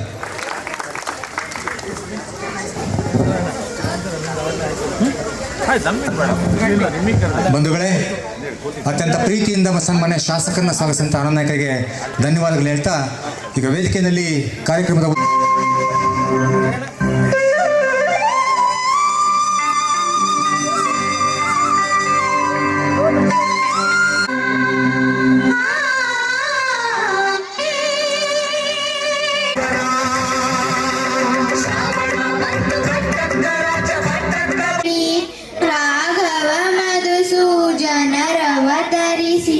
ಭಾರತ ಜನನಿಯ ತನುಜಾತೆ ದೇವಿಯ ಮಕುಟದ ನವಮಣಿಯೇ ಅಂದದ ಚಂದದ ಗಣಿಯೇ ರಾಘವ ಮಧುಸೂದನ ರವನನಿಯ ತನುಜಾತೆ ಜಯ ಹೇ ಕರ್ನಾಟಕ. ಊರಿನ ಗಿಣಿಗಳ ಸಾಲೆ ನಿನ್ನಯ ಕೊರಳಿನ ಮಾಲೆ ಕಪಿಲ ಭಜಂಜನ ಗೌತಮ ಜಿನನುತ ಭಾರತ ಜನ ಕರ್ನಾಟಕ ಮಾತೆ ಶಂಕರ ರಮಣುಜ ವಿದ್ಯಾರಣ್ಯ ಬಸವೇಶ್ವರ ಮಧ್ವ ಹಿಂದೂ ಕ್ರೈಸಲು ಸಲ್ಮಾನ ಭಾರಸಿಕ ಜೈನರುದ್ಯಾನ ಜನಗಣ ಹೋಲುವ ದೊರೆಗಳ ರಾಮ ಗಾಯಕ ವೈಣಿಕರ ರಾಮ ಕನ್ನಡ ನುಡಿ ಕುಡಿದಾಡುವ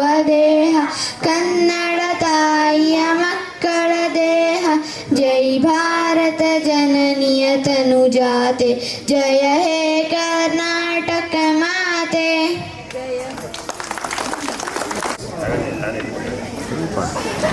ಬಂಧುಗಳೇ, ಈ ರಾಷ್ಟ್ರಪಿತ ಮಹಾತ್ಮ ಗಾಂಧೀಜಿಯವರು, ನಮ್ಮೆಲ್ಲರ ಸಂವಿಧಾನ ಶಿಲ್ಪಿ ಬಾಬಾ ಸಾಹೇಬ್ ಅಂಬೇಡ್ಕರ್ ಅವರು ನಮ್ಮೆಲ್ಲರ ಆರಾಧ್ಯ ದೈವ ಸಂತ ಸೇವಾಲಾಲ್ ಸ್ವಾಮೀಜಿ ಅವರು ಭಲೋ ಭಾರತ್ ಮಾತಾ ಕಿ, ಭಲೋ ಭಾರತ್ ಮಾತಾ ಕಿ, ಜೈ ಸೇವಾಲಾಲ್ ಮಹಾರಾಜ್ ಕಿ.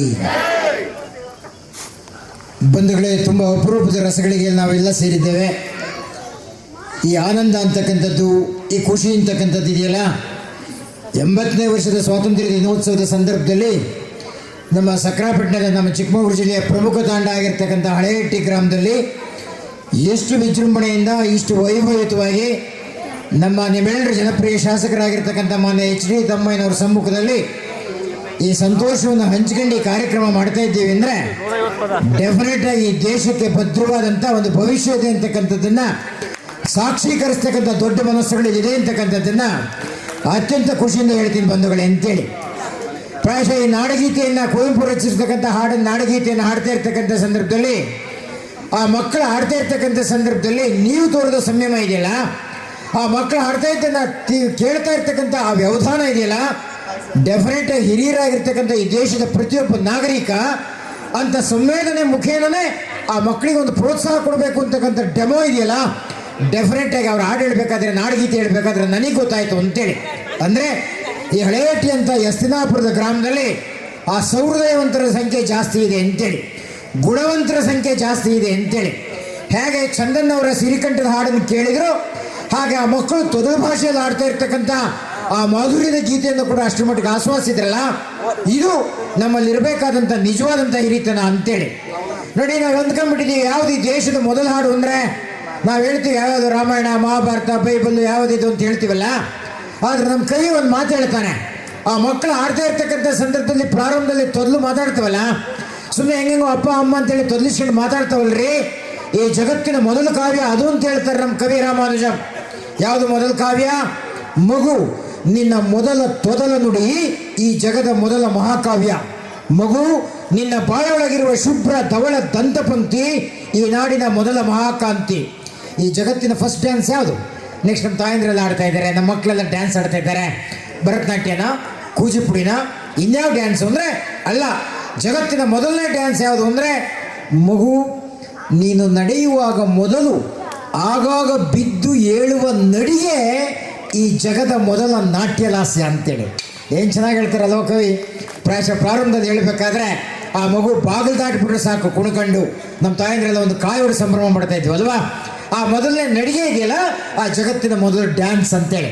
ಬಂಧುಗಳೇ, ಆ ಮೊದಲ ನೃತ್ಯ ಇರ್ಬೋದು, ಮೊದಲ ಕಾಸ್ಟ್ಯೂಮ್ ಪ್ರಸಾದನ ಡ್ರೆಸ್ ಇರ್ಬೋದು, ಮೊದಲ ಭಾಷೆ ಇರ್ಬೋದು, ಮೊದಲ ಒಂದು ತತ್ವ ಇರ್ಬೋದು, ಇವೆಲ್ಲಕ್ಕೂ ನಾವು ಒಪ್ಪಿರ್ತಕ್ಕಂಥದ್ದು, ನಾನು ಮೆಚ್ಚಿರ್ತಕ್ಕಂಥದ್ದು ಇದೆಯಲ್ಲ, ಈ ಜಗತ್ತಿನ ಭವ್ಯವಾದಂಥ ದಿವ್ಯವಾದಂಥ ಸಂಸ್ಕೃತಿಯನ್ನು ಎತ್ತಿಡಿರ್ತಕ್ಕಂಥ ಒಂದು ಪರಂಪರೆ ಯಾವುದಾದ್ರೂ ಇದ್ದರೆ ಅದು ಡೆಫಿನೆಟ್ ಬಂಜಾರ ಪರಂಪರೆ ಅಂತಕ್ಕಂಥದ್ದು ಅತ್ಯಂತ ಖುಷಿಯಿಂದ ಹೇಳ್ತೀನಿ ಬಂಧುಗಳೇ ಅಂತೇಳಿ.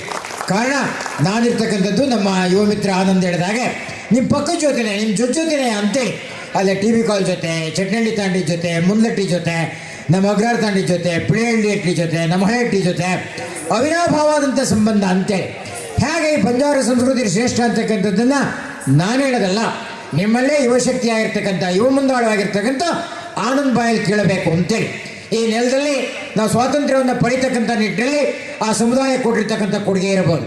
ಪ್ರಾಯಶಃ ಈ ನೆಲದ ಆಹಾರ ಸಂಸ್ಕೃತಿಗೆ ಇರಬಹುದು, ಈ ನೆಲದಲ್ಲಿರ್ತಕ್ಕಂಥ ಉಡುಪಿನ ಸಂಸ್ಕೃತಿಗೆ ಇರಬಹುದು, ಈ ನೆಲದಲ್ಲಿರ್ತಕ್ಕಂಥ ಕಲಾ ಸಂಸ್ಕೃತಿಗೆ ಇರ್ಬೋದು ಅಂತೇಳಿ. ಆ ಬಂಜಾರ ಕಲೆಗೆ ಇವತ್ತು ಕೂಡ ಅದರದ್ದೇ ಆದಂಥ ಶ್ರೇಷ್ಠವಾದಂಥ ಸ್ಥಾನ ಇದೆ ಅಂತೇಳಿ, ಅದರದ್ದೇ ಆದಂಥ ಹಿರಿಮೆ ಮತ್ತು ಗರಿಮೆ ಇದೆ ಅಂತೇಳಿ. ಯಾರಿದನ್ನು ಉತ್ಪ್ರೇಕ್ಷೆ ಅಂತಾರೋ ಅಥವಾ ಸುಮ್ಮನೆ ಅತಿಯಾಗಿ ಹೊಳ್ತಾರೋ ಅಂತ ಗೊತ್ತಿಲ್ಲ.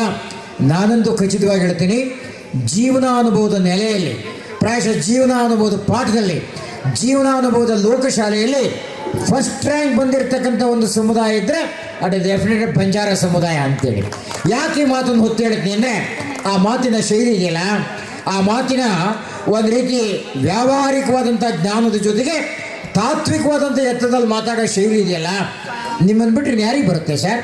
ಇಲ್ಲಿ ಹಿರಿಯರೆಲ್ಲ ಇದ್ದೀರಾ. ನಮ್ಮೂರು ಸನ್ಮಿತ್ರ ಒಬ್ಬರು ಇದ್ರಲ್ಲಿ, ನನ್ನ ಭಾರಿ ಹಳೆಯ ಮಿತ್ರ ಅವರು, ಹಿರಿಯ ನಾಯಕ ಇಲ್ಲ ಈಗ. ನನಗೊಂದು ಮಾತು ಹೇಳ್ತಿದ್ರು ಅವರು, ಸುಮ್ಮನೆ ಗಮನಿಸಿ, ಇಷ್ಟೊಂದು ಕವಿತ್ವದ ರೂಪದಲ್ಲಿ ಯಾರಿಗಾದ್ರು ಮಾತನಾಡ್ಲಿಕ್ಕೆ ಸಾಧ್ಯ ಆಗುತ್ತಾ? ನಾನೇನಾದ್ರು ಸಕ್ರಪಟ್ಟಣ ಬಸ್ ಸ್ಟ್ಯಾಂಡಾಗ ಸಿಕ್ಬಿಟ್ರೆ ನನಗೆ ಸುಮ್ಮನೆ ಜನರಲ್ಲ ಮಾತಾಡೋಣ, ಎಂಥ ದೊಡ್ಡ ಮನುಷ್ಯಣ ನೀನು, ನಿಜವಾಗೂ ಹೇಳ್ಬೇಕು ಅಂದರೆ ನೀನು ಎಂಥ ಒಳ್ಳೆ ಮನುಷ್ಯ ಅಂದರೆ, ಅಣ್ಣ ಎಲ್ರಿಗೂ ಸಮೇತ ಒಳ್ಳೆ ಬೀಜ ಬೆಳಿಬೇಕು ಅಂದರೆ ಎರೆನೆಲ್ಲ ಬಿತ್ತಬೇಕಣ್ಣ, ಒಳ್ಳೆ ತಗ್ಗಿನಲ್ಲಿ ಬಿದ್ದಬೇಕು ಕಣ, ಆವಾಗ ಬೆಳೆದು ಬಿಡುತ್ತೆ. ಆದ್ರೆ ನೀನೆಂಥ ಬೀಜ ಅಂದರೆ ನೋಡಿ, ಇಲ್ಲಿ ಟಾರ್ ರೋಡ್ ಇದೆಯಲ್ಲ, ಟಾರ್ ರೋಡ್ ಬಿದ್ದುಬಿಟ್ಟು ನಾಳೆಗೆ ಬೆಳೆದು ಬಿಡ್ತೀಯ ಕಾರಣ ನೀನು ಅಂತೇಳಿ. ಏನು ಅದ್ಭುತ ಅಲ್ವಾ ಅದು? ಆ ವ್ಯಾಖ್ಯಾನ ಯಾರಿಗಾರು ಕಟ್ಟೋಕ್ಕಾಗತ್ತಾ? ಆ ಹೇಳಿಕೆ ಯಾರಿಗಾರು ಕೊಡೋಕ್ಕಾಗತ್ತಾ ಅಂತೇಳಿ. ನಾವು ಸುಮ್ಮನೆ ಜನಗಳ ಜೊತೆ ತುಂಬ ಒಡನಾಟದಲ್ಲಿ ಇರ್ತೀವಲ್ಲ, ನನಗೆ ಆ ಭಾಷೆ ಬಗ್ಗೆ, ಅವರ ನಡವಳಿಕೆ ಬಗ್ಗೆ, ನಮ್ಮ ಮಂಜಾ ನಾಯಕ್ ಇರ್ಬೋದು, ಯುವರಾಜ್ ನಾಯಕ್ ಇರ್ಬೋದು, ನಮ್ಮನ್ನೆಲ್ಲ ಅವ್ರ ಜೊತೆನೇ ಕುತ್ಕೊತಿದ್ವಿ, ಅವ್ರ ಜೊತೆನೇ ಮಲಗ್ತಿದ್ವಿ. ಭಾರಿ ಸಾಮೀಪ್ಯದ ಬಾಂಧವ್ಯ ಅಂತೇಳಿ ನಾವು ಅವ್ರಿಗೆ ಕೇಳ್ತಾ ಇತ್ತು. ಎಷ್ಟು ಮಟ್ಟಿಗೆ ಲಾಜಿಕ್ಕಾಗಿ ತಾರ್ಕಿಕವಾಗಿ ಮಾತಾಡ್ತಾರೆ ಅಂದರೆ, ನಾನು ಹೇಳ್ತೀನಿ, ಲಾ ಮಾಡ್ರೆ ಹಿಂಗೆ ಮಾತಾಡಿ ನೋಡೋಣ, ಯಾರಾದರೂ ವಾದ ಮಾಡ್ರೆ ಸ್ಕೂಲ್ಗೆ ಹೋಗಿರೋ ಮಾತಾಡಿ ನೋಡೋಣ, ಕಾರಣ ಜೀವನಾನುಭವ ಹಂಗಿರುತ್ತೆ ಅಂತೇಳಿ. ನಮ್ಮಲ್ಲೊಂದು ತಾಯಿ ಇತ್ತು, ನಮ್ಮಲ್ಲಿ ಲಚ್ಚಣ್ಣ ಅಂತಿದ್ರು, ಲಚ್ಚ ನಾಯಕ ಅಂತೇಳಿ.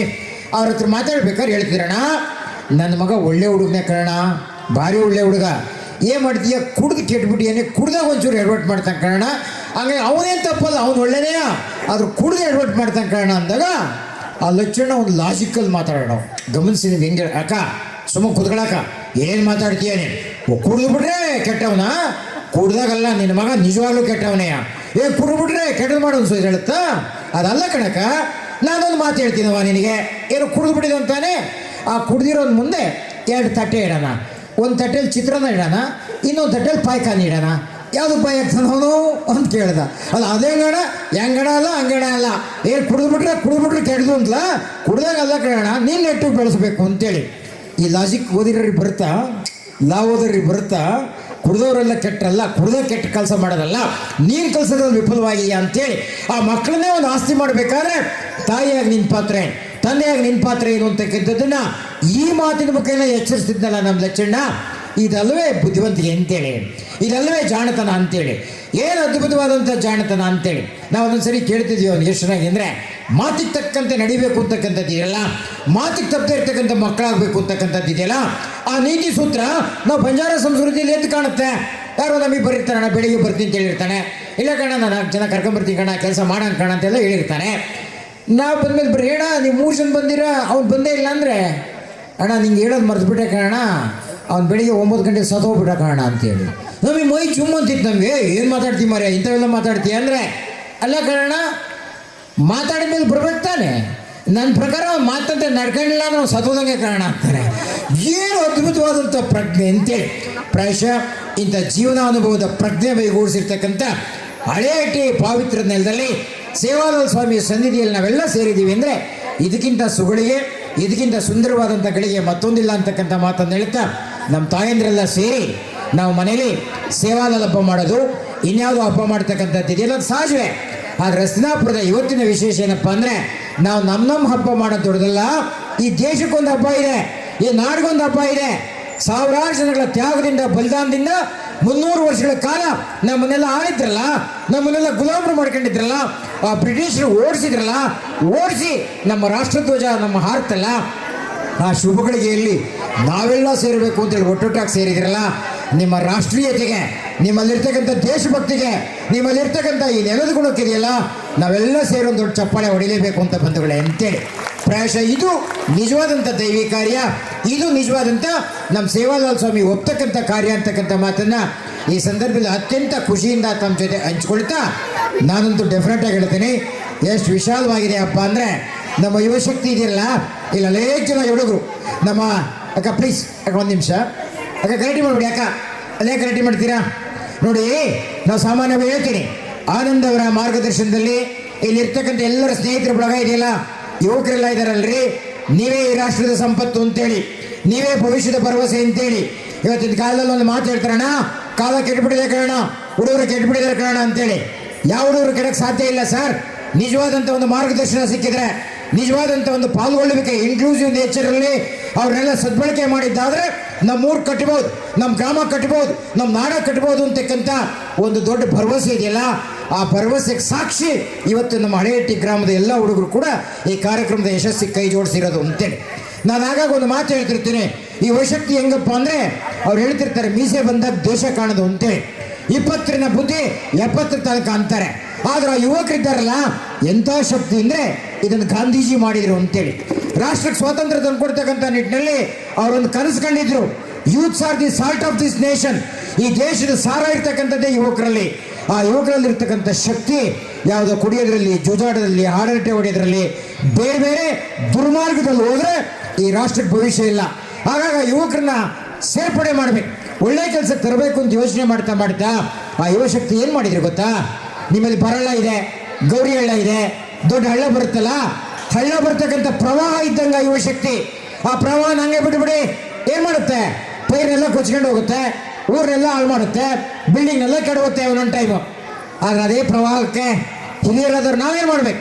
ಅದಕ್ಕೊಂದು ಚೆಕ್ ಡ್ಯಾಮ್ ಕಟ್ಟಬೇಕು, ಆ ನೀರನ್ನ ಸಂಗ್ರಹ ಮಾಡ್ಬೇಕು, ಶಕ್ತಿನ ಆ ನೀರು ಇಳಿಸಿ ಈ ನಾಡಿಗರಿಸ್ಬೇಕು, ಆ ಹೊಲದಲ್ಲಿ ಬೆಳೆ ಬೆಳಿಬೇಕು, ವಿದ್ಯುತ್ ಶಕ್ತಿ ಉತ್ಪಾದನೆ ಮಾಡ್ಬೇಕು, ಕತ್ತಾಗಿರ್ತಕ್ಕಂಥ ಈ ಕತ್ಲಿಗೆ ಒಂದು ಬೆಳಕು ಕೊಡ್ಬೇಕು.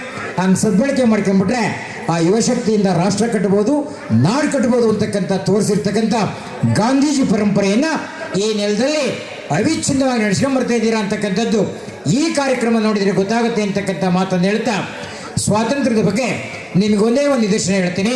ನಾವಿಷ್ಟು ಸೌಂದರ್ಯದಿಂದ ಎಷ್ಟು ಖುಷಿಯಿಂದ ಕೂತಿದ್ದೀವಿ ಅಂದರೆ ಸುಮ್ಮನೆ ಸಿಕ್ಕಿದೆಯಾ ಅದು? ಎಷ್ಟು ಜನ ನೇಣಗಂಬ ಏರಿದ್ದಾರೆ ಗೊತ್ತಾ? ಹೇಳ್ತೇವೆ ಮಕ್ಕಳನ್ನ, ಅಣ್ಣ ಸ್ವಾತಂತ್ರ್ಯ ಬರ್ತೀವಿ, ನೇಣಗಂಬ ಏರಿದ್ದಾರೆ. ಇವತ್ತು ಮಕ್ಕಳಿಗೆ ಪರಿಚಯ ಆಗ್ಬೇಕಲ್ಲ. ಭಗತ್ ಸಿಂಗ್ ಈ ನಾಡಿ ಎಂಥ ಮಗನ ಕೊಟ್ಟಿದ್ದಾಳೆ ಅಂದರೆ, ಆ ಸಣ್ಣ ದೃಷ್ಟಾಂತ ಹೇಳ್ತೀನಿ ನಿಮಗೆ. 28 ವರ್ಷದ ಹುಡುಗ, ನೀವು ಕಲ್ಪನೆ ಮಾಡಲಿಕ್ಕೆ ಸಾಧ್ಯ ಇದೆಯಾ? 23 ವರ್ಷದ ಹುಡುಗ.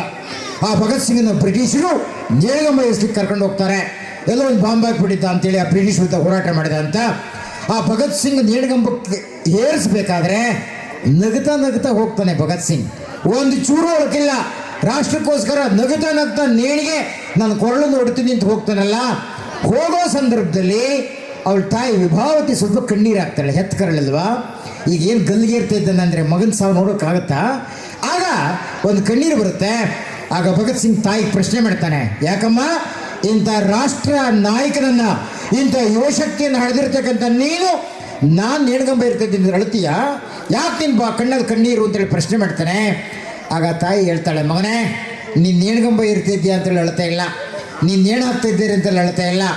ನಾನು ಯಾಕೆ ಅಳ್ತಾ ಇದ್ದೀನಿ ಅಂದರೆ, ಈ ರಾಷ್ಟ್ರಕ್ಕೆ ಸ್ವಾತಂತ್ರ್ಯ ತಂದು ಕೊಡಲಿಕ್ಕೆ ನೀನೇನೋ ನೇಣಗಂಬ ಏರ್ಬಿಡ್ತೀಯ, ಇನ್ನೂ ಹೋರಾಟ ಮಾಡಬೇಕಲ್ಲ, ಅದು ಇನ್ನೊಂದೆರಡು ಮಕ್ಕಳು ಭಗವಂತ ಕೊಡ್ಲಿಲ್ವಲ್ಲ ಅಂತೇಳಿ ನನಗೆ ಕಣ್ಣೀರು ಬರ್ತಾ ಇದ್ದೇವೆ ಅಂತಕ್ಕಂಥ ಮಾತನ್ನು ಆ ತಾಯಿ ಹೇಳ್ತಾರೆ. ಅಂದರೆ ಈ ನೆಲದಲ್ಲಿ ಎಂತೆಂಥ ತಾಯಿ ಅಂದರೆ ಕಂಡಿದ್ದೀವ್ರಿ ನಾವು ಪ್ರಾಯಶಃ. ಹಾಗಾಗಿ ಜನನಿ ಜನ್ಮಭೂಮಿಶ್ಚ ಸ್ವರ್ಗಾದಪಿ ಗರಿಯಸಿ ಅಂತೇಳಿ ಜನ್ಮ ಕೊಟ್ಟಂಥ ತಾಯಿ, ಜನ್ಮ ಕೊಟ್ಟಂಥ ಭೂಮಿ, ಇವೆರಡಕ್ಕೂ ಕೂಡ ಸ್ವರ್ಗಕ್ಕೆ ಮಿಗಿಲಾದಂಥ ಸಾದೃಶ ಸಂಗತಿ ಅಂತಕ್ಕಂಥದ್ದನ್ನು ಜಗತ್ತಿಗೆ ಸಾದರಪಡಿಸಿರ್ತಕ್ಕಂಥ ನೆಲ ಇದೆಯಲ್ಲ, ಅದು ನಮ್ಮ ನೆಲ, ಅದು ನಮ್ಮ ಮಣ್ಣು, ಅದು ನಮ್ಮ ದೇಶ ಅಂತಕ್ಕಂಥ ಮಾತನ್ನು ನೆನಪು ಮಾಡಲಿಕ್ಕೆ ಇಂಥ ಕಾರ್ಯಕ್ರಮವನ್ನು ಇಡೀ ಶ್ರಾವಣ ಮಾಸದಲ್ಲಿ ಊರೂರಿಗೆ, ನಾಡಿಗೆ, ಬೀದಿಗೆ ಕೊಂಡೊಯ್ತಾ ಇದ್ದೀವಿ. ವಿಶೇಷವಾಗಿ ನಮ್ಮ ಮನವಿಯನ್ನು ಪುರಸ್ಕರಿಸಿ ನಮ್ಮ ಆನಂದ ಇಂಥ ಸಂಭ್ರಮದ ವಾತಾವರಣವನ್ನು ನಿರ್ಮಾಣ ಮಾಡಿ ಮನೆ ಅಂಗಳಕ್ಕೆ ಸೀಮಿತವಾಗಿದ್ದಂಥ ಕಾರ್ಯಕ್ರಮದ ಬಯಲಿಗೆ ತಂದುಬಿಟ್ರಲ್ರಿ. ಇದಕ್ಕೊಂದು ಪಬ್ಲಿಕ್ ಟಚ್ ಕೊಟ್ಟು ಸಾರ್ವಜನಿಕ ಸ್ಪರ್ಶ ಕೊಡೋ ಮುಖೇನ ಇದನ್ನು ಅಮೋಘವಾಗಿ ಆಚರಣೆ ಮಾಡ್ತಾ ಇದ್ದೀರಲ್ಲ, ಇದಾಗಬೇಕು ಬಂಧುಗಳೇ ಅಂತೇಳಿ ಗಮನಿಸಿ. ನಿಮಗೆ ನಮ್ಮ ಚಂದನ್ ಆಡಬೇಕಾದ್ರೆ ಕೇಳಿದ್ರಲ್ಲ, ಏನಿದೆ ನಮ್ಮ ಬದುಕು? ಹೋಗ್ಬೇಕಾದ್ರೆ ಯಾರಾದರೂ ಓದ್ಕೊಂಡು ಹೋಗ್ತೀವಾ? ಹೋಗ್ಬೇಕಾದ್ರೆ ಯಾರಾದರೂ ಅಣ್ಣ ನಾನೊಂದು 50 ಎಕರೆ ತೋಟ ಮಾಡಿದ್ದೀನಿ, ನಾನು ಹೋಗ್ಬೇಕಾದ್ರೆ 10 ಎಕರೆ ನನ್ನ ಜೊತೆನೇ ತಾಂಡೋದೆ ಅಂತ ಯಾರು ಹೇಳಿದಾರೇನ್ರಿ? ಏಣ ನಾನೊಂದು 2-3 kg ಬಂಗಾರ ಇತ್ತು, ಅದ್ರ ಒಂದು 1/4 kg ನನ್ನ ಸಮಾಧಿ ಒಳಗೆ ಇಡು ಅಂತ ಯಾರು ಹೇಳಿದಾರೇನ್ರಿ? ಇಲ್ಲಪ್ಪ ನನ್ನ ಹತ್ರ ಬ್ಯಾಂಕಲ್ಲಿ ಒಂದು 2 ಕೋಟಿ ದುಡ್ಡಿತ್ತು, ಒಂದು 50 ಲಕ್ಷ ನನ್ನ ಜೊತೆಲೇ ಇಡು ಅಂತ ಯಾರು ಹೇಳಿದಾರಾ? ಯಾರು ತಗೊಂಡೋಗಿದಾರಾ? ತಗೊಂಡೋಗಕ್ಕೆ ಸಾಧ್ಯ ಇಲ್ಲಲ್ವಾ? ತಗೊಂಡೋಗಿದ್ದಾರೆ ಯಾರಾದ್ರೂ? ನಾನು ಮೊನ್ನೆ ಒಂದು ಕಥೆ ಹೇಳ್ತಾ ಇದ್ದೆ ಬಂಧುಗಳೇ, ನಮ್ಮ ತಾಂಡಾದ ಜನಕ್ಕೆ ತುಂಬ ಹಿಡಿಸುತ್ತೆ ಕಥೆ ಅಂತೇಳಿ. ಯಾವುದಾದ್ರು ಕಥೆ ತಾಯಿ ಅಂದರೆ ನೋಡಿ, ಅಪ್ಪ ಸತ್ತಬೇಕಾದ್ರೆ ಸಾಯ್ಬೇಕಾದ್ರೆ ಮಗನಿಗೆ ಒಂದು ಹೇಳಿದ್ದ, ಮಗನೇ ಇನ್ನೊಂದು ವಾರಕ್ಕೆ ನಾನು ಸಾಯ್ತೀನಿ, ಸಾಯ್ಬೇಕಾದ್ರೆ ನನಗೆ ಇನ್ನೇನು ಮಾಡಿಬಿಡಪ್ಪ, ನೀನು ಒಂದು ಸಣ್ಣ ಉಪಕಾರ ಮಾಡ್ಬೇಕು. ನೀನು ಏನು ಉಪಕಾರ? ನಾನು ಸತ್ತ ದಿವಸ ಮೊನ್ನೆ ಸಕ್ರಪಟ್ಟಣಕ್ಕೆ ಹೋಗಿ ಒಂದು 800 ರೂಪಾಯಿದು ಒಳ್ಳೆ ಚಪ್ಪಲಿ ತಂದಿದ್ದೀನಿ, ಆ ಚಪ್ಪಲಿನ ನನ್ನ ಸಮಾಧಿ ಒಳಗೇ ಇಡಬೇಕು ಅಂತೇಳಿ. ಈ ಹುಡುಗ ಗೊತ್ತಾಗಲೇ ಬಿಡಪ್ಪ, ಅದಕ್ಕೆ ನಾನು ಇಡ್ತೀನಿ ಬಿಡಪ್ಪ ಅಂತ ಒಪ್ಕೊಂಬಿಟ್ಟ. ಅವನು ಒಪ್ಕೊಂಡಾಯ್ತು, ಒಂದು ವಾರಕ್ಕೆ ಸತ್ತೋಗ್ಬಿಟ್ಟ. ಸತ್ತೋದಾದ್ಮೇಲೆ ಪಾಪ ಎಲ್ಲ ಬಂದರು, 5 ಬಂದರು, ಜಂಗಮರು ಬಂದರು, ಸಂಸ್ಕಾರ ಮಾಡ್ಬೇಕು. ಹೊರಟ ತಕ್ಷಣ ಮಗ ಹೇಳ್ದಪ್ಪ, ನಮ್ಮ ಅಪ್ಪ ಹೇಳ್ಬಿಟ್ಟಿದೆ, ಹೋಗ್ಬೇಕಾದ್ರೆ ಮಾತು ಕೊಟ್ಬಿಡೀನಿ, ಒಂದು ಚಪ್ಪಲಿ ತಂದಿತ್ತು, ಚಪ್ಪಲಿ ಅಂದ್ರೆ ಭಾರಿ ಇಷ್ಟ, ಆ ಸಮಾಧಿ ಒಳಗೆ ಇಡಬೇಕು ಕಣ ಅಂತೇಳಿ. ಹಂಗಂತಿದ್ದಂಗೆ 5 ಮಾರ್ದೂರು ಹೋಗ್ಬಿಟ್ರೆ, ಹೋಗಮಾರ ಯಾವನಾರು ಇಷ್ಟು ಸಮಾಧಿ ಮಾಡಿದೀವಿ, ಚಪ್ಪಲಿ ಇಡೋಕ್ಕಾಗುತ್ತೆ? ಆವಾಗಲ್ಲ ಅಂದರು. ಗ್ರಾಮದ ಮುಖಂಡರೆಲ್ಲ ಸೇರಿಸಿದ್ರು. ಯಾವ ಮುಖಂಡರು? ಇಲ್ಲಪ್ಪ, ನಾವು ನಮ್ಮೂರ ಬೇಗೋಡು ಸಮಾಧಿ ಮಾಡಿದ್ವಿ, ಚಪ್ಪಲಿ ಅಂತೂ ಇಟ್ಟಿಲ್ಲಪ್ಪ, ಯಾವ ಕಾರಣಕ್ಕೂ ಆಗಲ್ಲ ಮಾರೆ ಅಂತೇಳಿ. ನಿಮ್ಗೆ ಆಶ್ಚರ್ಯ ಆಗುತ್ತೆ, 3 ಗಂಟೆ ತನಕ ಪಂಚಾಯತಿ ಮಾಡಿದ್ರು, ಆಗಲೇ ಇಲ್ಲ. ಕಡೆ ಚಪ್ಪಲಿ ಇಡೋಕ್ಕಾಗಲಿಲ್ಲ, ತಾಂಡೋದ್ರು, ಹಂಗೆ ಸಮಾಧಿ ಮಾಡಿ ಬಂದರು. ಅವರಪ್ಪ ಎಷ್ಟು ಬುದ್ಧಿವಂತ ಅಂದರೆ, ಸಮಾಧಿ ಮಾಡಿ ವಾಪಸ್ ಬರೋದ್ರೊಳಗಡೆ ಅವ್ರು ಆನಂದ್ ನಾಯಕ್ನ ಹತ್ರ ನಮ್ಮೂರು ಇನ್ಯಾರೋ ಮೂರ್ತಿ ನಾಯಕ್ನ ಹತ್ರ ಒಂದು ಚೀಟಿ ಕೊಟ್ಟಿದ್ದ. ಬಂದ ಮೇಲೆ ನನ್ನ ಮಗನಿಗೆ ಕೊಡು ಅಂತೇಳಿ ಆ ಮಗ ಚೀಟಿ ತೆಗೆದು ಓದ್ತಾನೆ. ಅವರಪ್ಪ ಒಂದು ಬರೆದಿದ್ದೆ, ಮಗನೇ ನನಗೂ ಗೊತ್ತಿದೆ ಯಾರೂ ಕೂಡ ಸಮಾಧಿ ಜೊತೆ ಚಪ್ಪಲಿ ಇಡಲ್ಲ ಅಂತೇಳಿ. ನಾನು ಯಾಕಪ್ಪ ಇದನ್ನು ಕೇಳಿದ್ದೆ ಅಂದರೆ, ಬರೀ ಬಾಯಾಗಿ ಹೇಳಿರಾಗಲ್ಲ, ನಿನಗೆ ಗೊತ್ತಾಗಲಿ. ನಾನು ಆಸ್ತಿ ತಗೊಂಡೋಗೋದು, ಅಂತಸ್ತು ತಗೊಂಡೋಗೋದು, ದುಡ್ಡು ತಗೊಂಡೋಗೋದು, ಬಂಗಾರ ತಗೊಂಡೋಗೋದು ಹೋಗಲಿ, ಒಂದು 500 ರೂಪಾಯಿ ಚಪ್ಪಲಿ ತಗೊಂಡೋಕ್ಕೆ ನನಗೆ ಆಗಲಿಲ್ಲ ಅಂತಕ್ಕಂಥ ಸತ್ಯ ನಿನ್ನ ಸ್ವಾನುಭವದಿಂದ ನಿನಗೆ ಗೊತ್ತಾಗಬೇಕು ಅಂತಕ್ಕಂಥ ಕಾರಣಕ್ಕೋಸ್ಕರ ನಾನು ಈ ಒಂದು ಇನ್ಸಿಡೆಂಟನ್ನು ನಿನಗೆ ನೆನಪು ಮಾಡಿದ್ದೆ. ಈಗ ತಿಳ್ಕ, ನೀನು ಹೋದ್ಮೇಲೆ ಬರೋದು ಒಂದೇ, ಯಾವುದದು ಒಂದು ಒಳ್ಳೆಯದು ಒಂದು ಕೆಟ್ಟದು ಅಂತೇಳಿ. ಎಸ್, ನೀವು ಗಮನಿಸಿ ಬಂದ ಕಡೆ ನಾವೇನಂತೀವಿ, ಯಾರಾದರೂ ಸಾಯ್ಬೇಕಾರೆ ಅಣ್ಣ ನಮ್ಮೂರು ಭಾಗ್ಯ ಕಾರಣ, ನಮ್ಮೂರು ಲಕ್ಷ್ಮೀ ಕಾರಣ, ಹೆಂಗಣ ಈ ರಾಮನಾಯಕ, ಹೆಂಗಣ ಈ ತೀರ್ಥ ನಾಯಕ, ಹೆಂಗಣ ಈ ಭೋಜ ನಾಯಕ, ಹೆಂಗಣ ಆನಂದ ನಾಯಕ ಅಂತ ಏನಾದ್ರು ಕೇಳ್ರಿ ಏನಂತಾರೆ, ಅಣ್ಣ ನಮ್ಮೂರಿಗೆ ಹೇಳ್ಬಾರ್ದು ಕಾರಣ. ಆ ಮನುಷ್ಯ ಎಷ್ಟು ದೊಡ್ಡ ಮನುಷ್ಯ ಅಂದರೆ ಊರಾಗ ಯಾರಿಗಾರು ಕಾಯಿಲೆ ಆಯ್ತು ಅಂದರೆ ಫಸ್ಟ್ ಬಂದು ವಿಚಾರಿಸ್ತಾನೆ, ಏನು ಮಗ ಕಾಯಿಲೆ ಆಯ್ತಂತೆ, ಆಸ್ಪತ್ರೆಗೆ ಸೇರಿದ್ರ, ಎಲ್ಲಿ ಹುಷಾರು ಮಾಡ್ಕೊಂಡ್ರಿ, ಹೆಂಗಾಯ್ತು ಎಲ್ಲ ಕೇಳ್ತಾನೆ ಕಾರಣ. ಒಂದು ತನಿಗೆ ಹುಷಾರಿದ್ದ ಅಂದರೆ ಬಂದು ವಿಚಾರಿಸ್ತಾನೆ ಕಾರಣ. ಅಣ್ಣ ನಮ್ಮೂರಾಗ ಯಾರ್ದಾದ್ರೂ ಮದುವೆ ಆದರೆ, ಅಥವಾ ದೇವ್ರು ಬಂದರೆ, ಅಥವಾ ಸೇವಾಲಾಲ ಸ್ವಾಮಿ ಉತ್ಸವ ಆದರೆ, ಜಾತ್ರೆ ಆದರೆ ಮುಂದಿತ್ಕೊಂಡು ಕೆಲಸ ಮಾಡ್ತಾನೆ ಕಾರಣ. ಅಷ್ಟೇ ಅಲ್ಲ ಕಾರಣ, ನಮ್ಮೂರಿಗೆ ಯಾರು ಸತ್ತೋದ್ರೆ ಫಸ್ಟ್ ಬರೋನೇ ಆ ಪುಣ್ಯಾತ್ಮ. ಅಣ್ಣ ಎಷ್ಟೊತ್ತಿ ಪ್ರಾಣ ಆಯಿತು, ಏನೇನು ಇದ್ದೀರಾ, ನೆಂಟರೆಲ್ಲ ಬಂದಿದ್ದೀರಾ, ಎಲ್ಲಿ ಸುಡೋದು, ಎಲ್ಲಿ ಸಮಾಧಿ ಮಾಡೋದು, ಎಲ್ಲಿ ಚಿತೆ ಮಾಡೋದು ಎಲ್ಲ ವಿಚಾರಿಸ್ಕೊಂಡು ರಾತ್ರಿ 12 ಗಂಟೆ ಮನೆಗೆ ಹೋಗ್ತೀನಿ ಕಾರಣ, ಮನೆಗೆ ಹೋಗ್ತಾನೆ ಕಾರಣ ಅಂತ ಪುಣ್ಯಾತ್ಮ ಕಾರಣ. ಹೋದ್ವಾರ ಅವನು ಹೋಗ್ಬಿಟ್ಟ ಕಾರಣ, ನಮ್ಮೂರು ಭಾಗ್ಯನೇ ಓದಂಗಾದ ಕಾರಣ, ನಮ್ಮೂರು ಲಕ್ಷ್ಮಿನೇ ಓದಂಗಾದ ಕಾರಣ ತತ್ತೀವೋ ಇಲ್ಲೋ ಬಂಧುಗಳ ಗಮನಿಸಿ.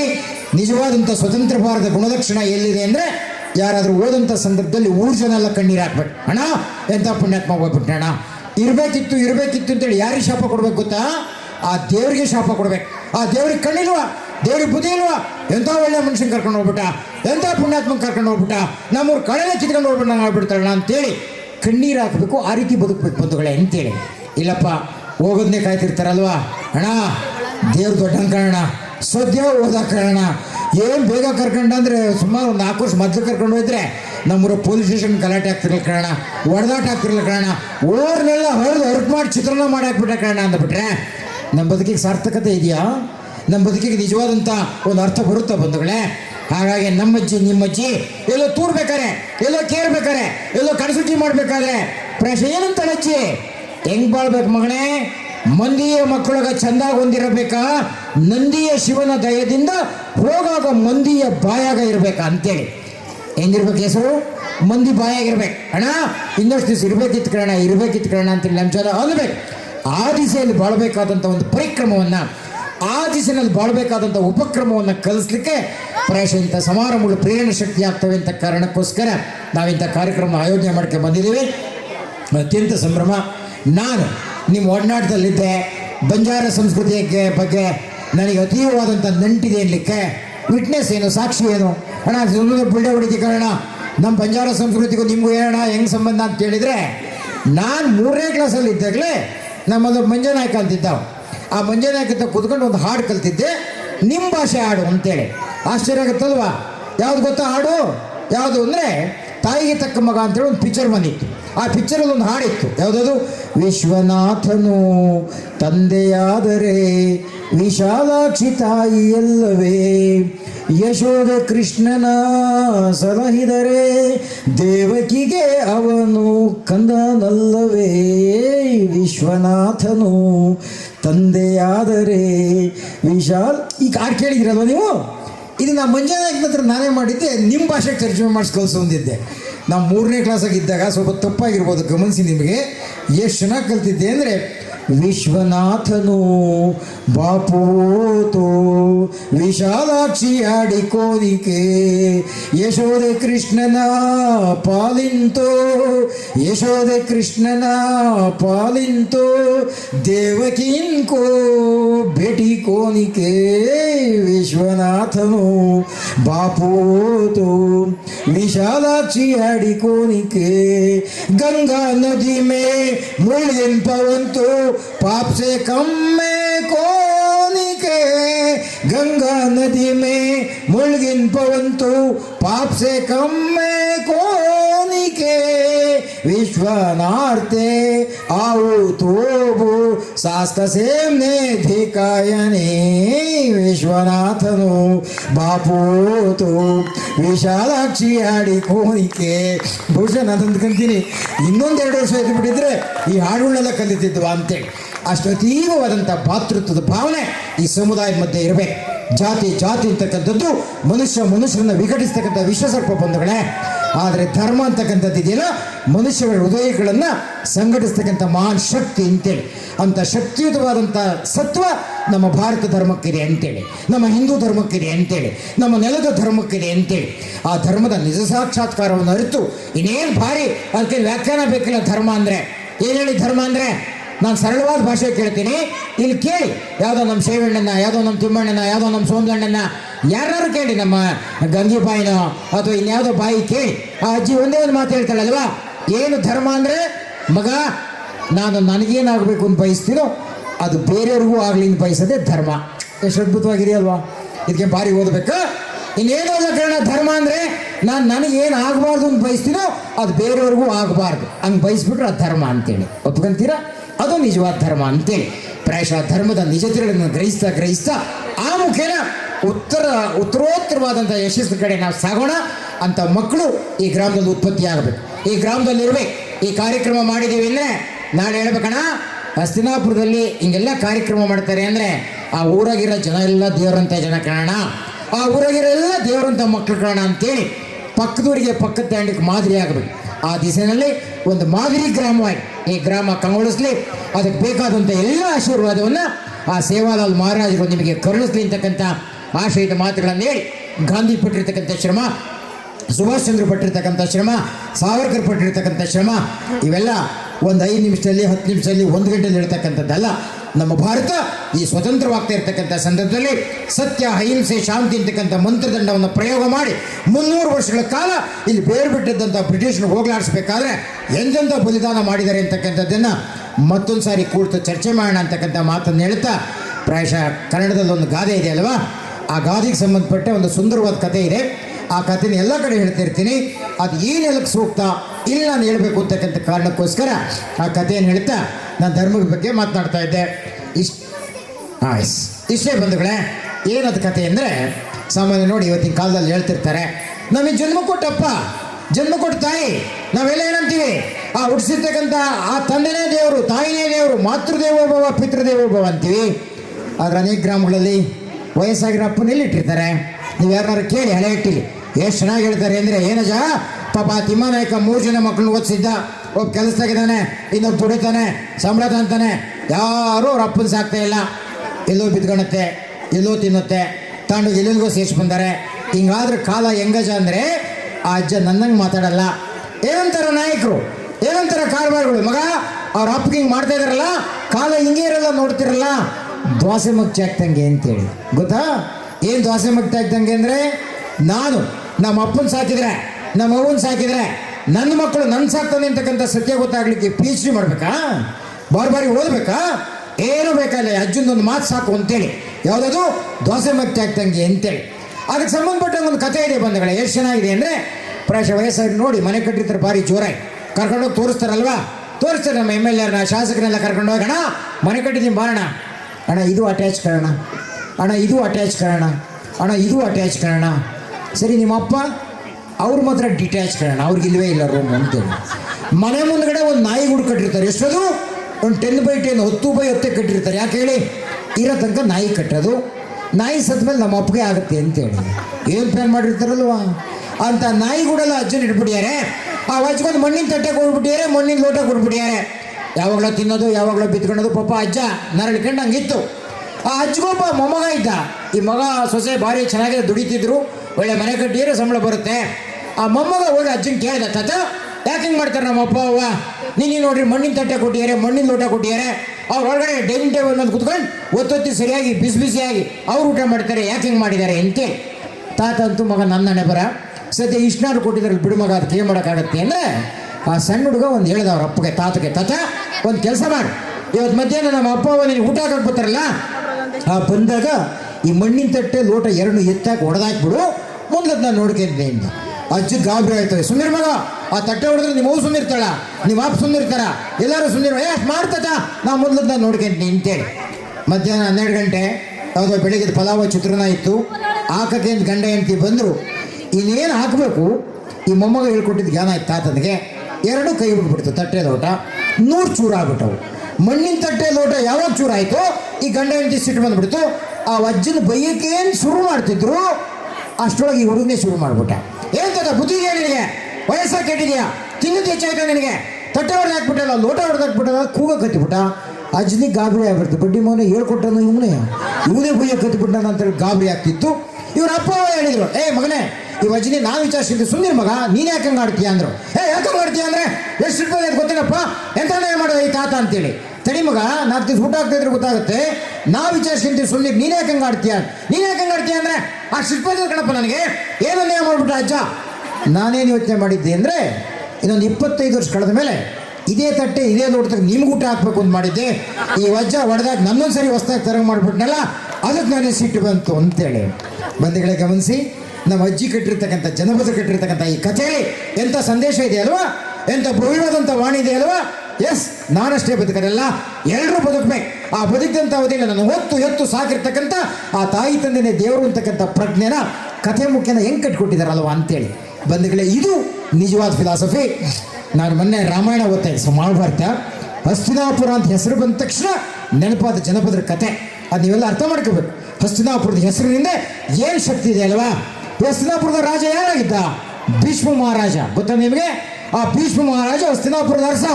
ಬೆಳಗ್ಗೆ 4 ಗಂಟೆ ನಿಮ್ಮ ಹಳೆ ಹಿಟ್ಟಿಂದ ಹಿಂಗೆ ವಾಕಿಂಗ್ ಹೊರಟಿದ್ದ ಹಸ್ತಿನಾಪುರದಿಂದ.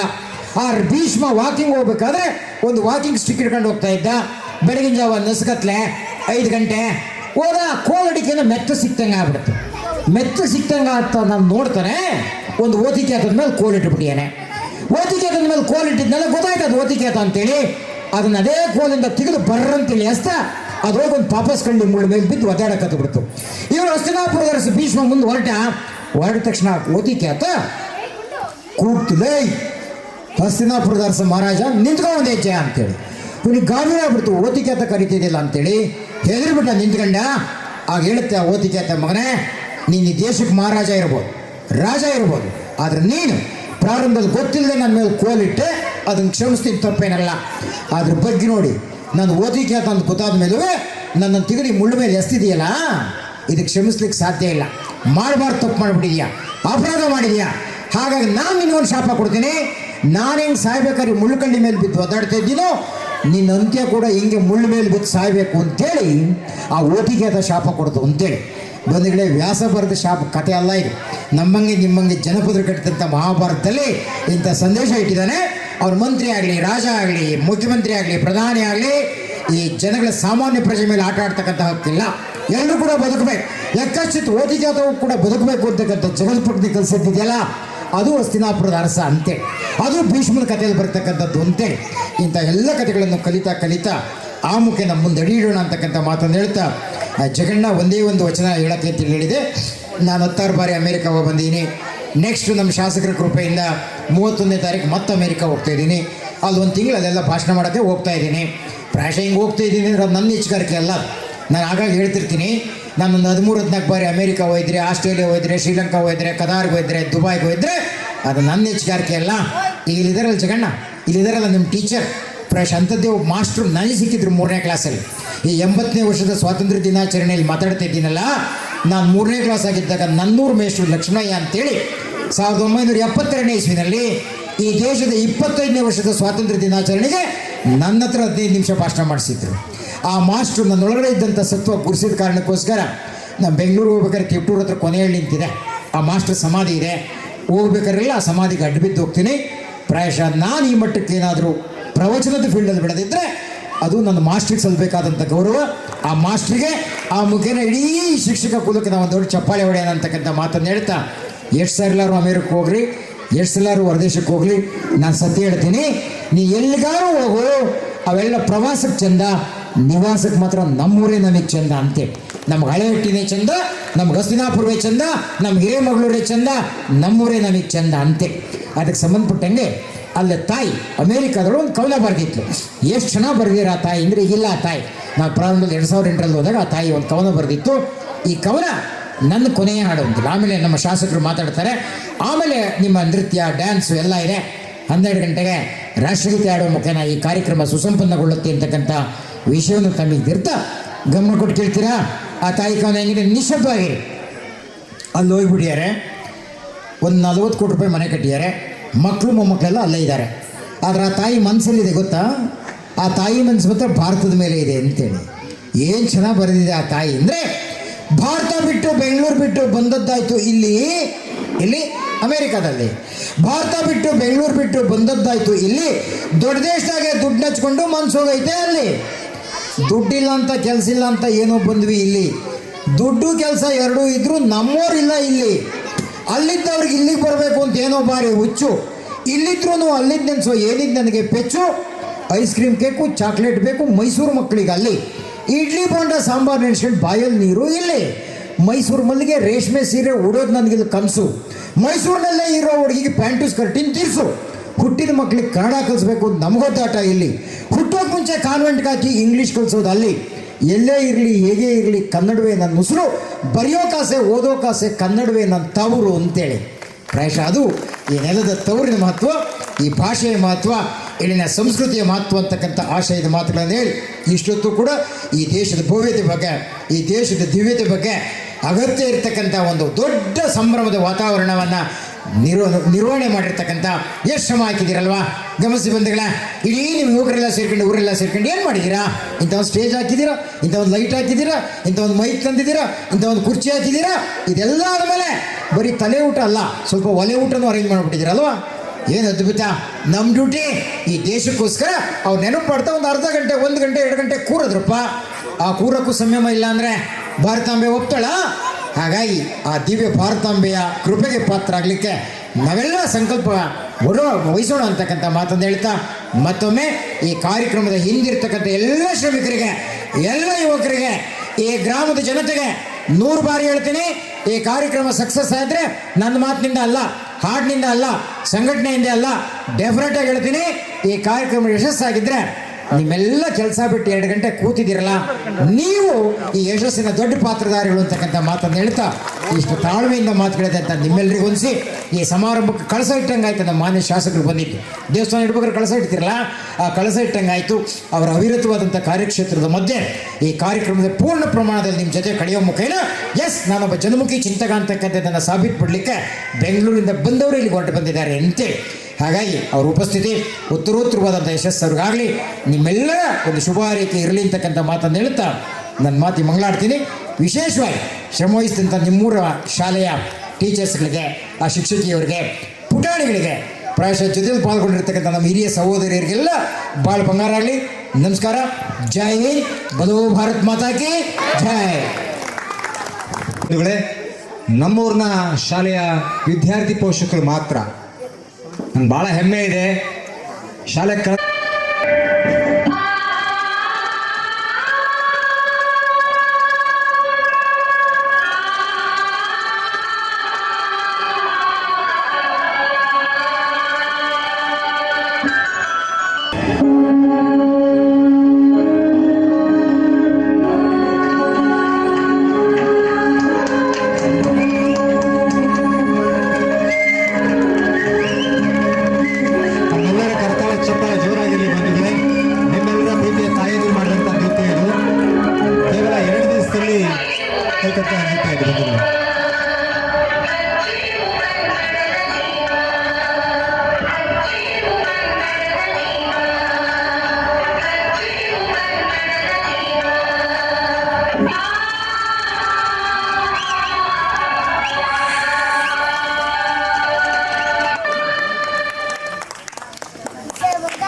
Respected principal, teachers, and my dear friends, Happy Independence Day to everyone.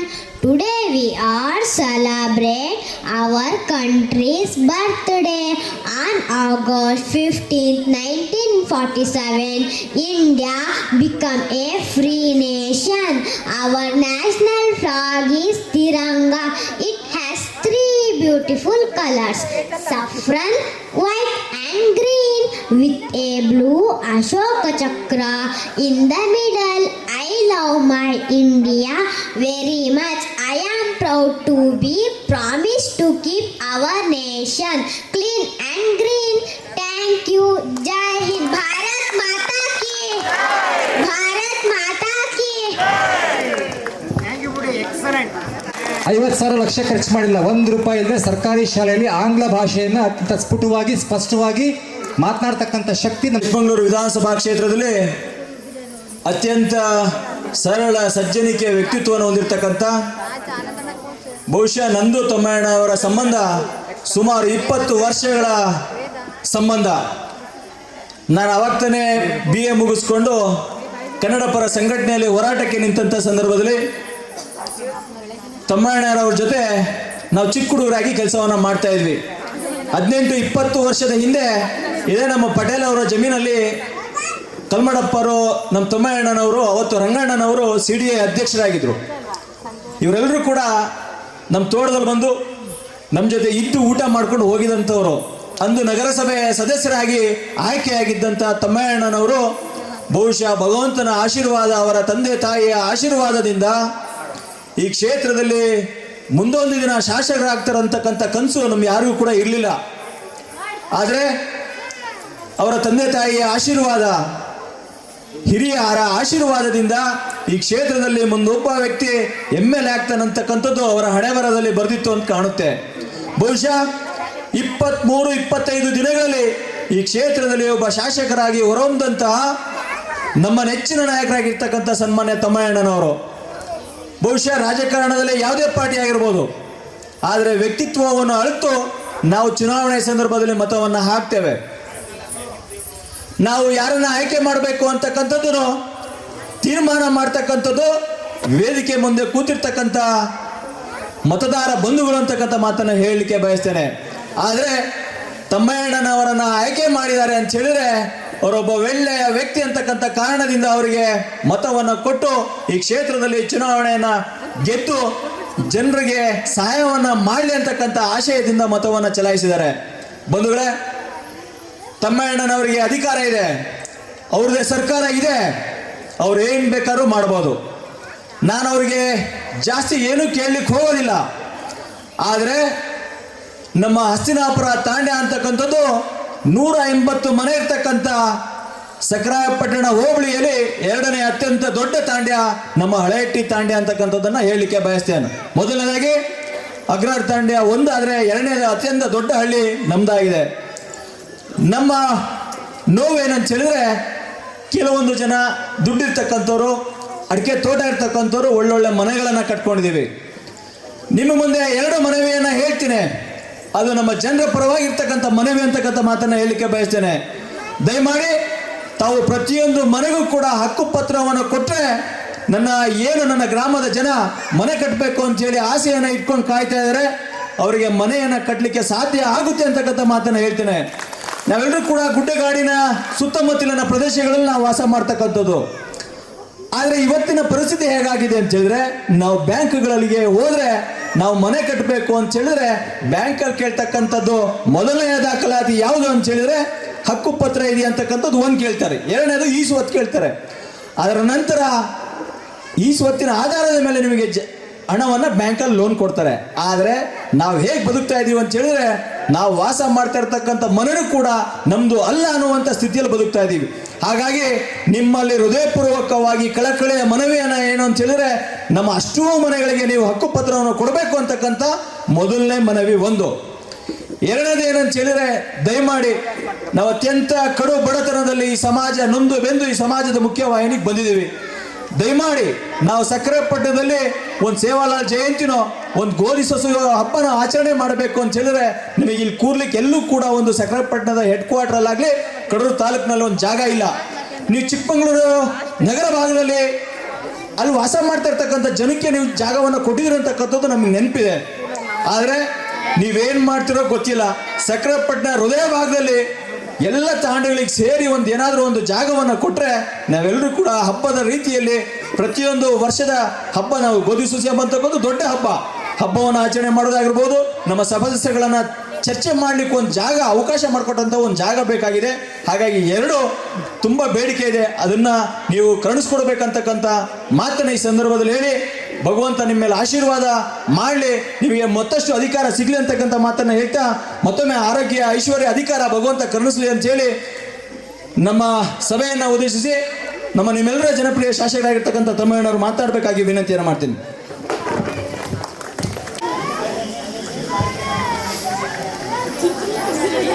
से मार याडी बापूने सेनी हाथ जोड़ी राम रामी. ಐಸಿರಿ ಫೌಂಡೇಶನ್, ಮಾಧ್ಯಮ ಸಂಸ್ಕೃತಿ ಪ್ರತಿಷ್ಠಾನ, ಲಯನ್ಸ್ ಕ್ಲಬ್ ಚಿಕ್ಕಮಗಳೂರು ಇವರುಗಳ ಸಹಯೋಗದೊಂದಿಗೆ ಶುದ್ಧ ಮಾತುಗಾರ, ಅಪ್ಪಟ ಕೃಷಿಕ, ಸಾಹಿತಿ ಚಟ್ನಳ್ಳಿ ಮಹೇಶಣ್ಣನವರ ನೇತೃತ್ವದಲ್ಲಿ ಮನೆ ಮನೆದೆಡೆಗೆ ಶುದ್ಧ ನುಡಿ ನಡಿಗೆ ಅಭಿಯಾನ ಕಾರ್ಯಕ್ರಮ ಇವತ್ತು ಸಕರಾಪಟ್ಟಣ ಹಳೆಹಟ್ಟಿ ಗ್ರಾಮದಲ್ಲಿ ಶ್ರೀ ಚೌಡೇಶ್ವರಿ ತಾಯಿಯ ಮುಂಭಾಗದಲ್ಲಿ ಸೇವಾಲಾಲ್ ಗುರುಗಳ ಮುಂಭಾಗದಲ್ಲಿ ಈ ಕಾರ್ಯಕ್ರಮ ನಡೀತಾ ಇದ್ದು, ಈ ಕಾರ್ಯಕ್ರಮದಲ್ಲಿ ಉಪಸ್ಥಿತರಿರ್ತಕ್ಕಂಥ ಈ ಕಾರ್ಯಕ್ರಮದ ರೂವಾರಿಗಳಾದ ನನ್ನ ಹಿತೈಷಿಗಳು ಆಗಿರ್ತಕ್ಕಂಥ ಸಾಹಿತಿಗಳು ಆದ ಚಟ್ನಳ್ಳಿ ಮಹೇಶಣ್ಣನವರೇ, ಅದೇ ರೀತಿ ಈ ಕಾರ್ಯಕ್ರಮದ ಮತ್ತೋರ್ವ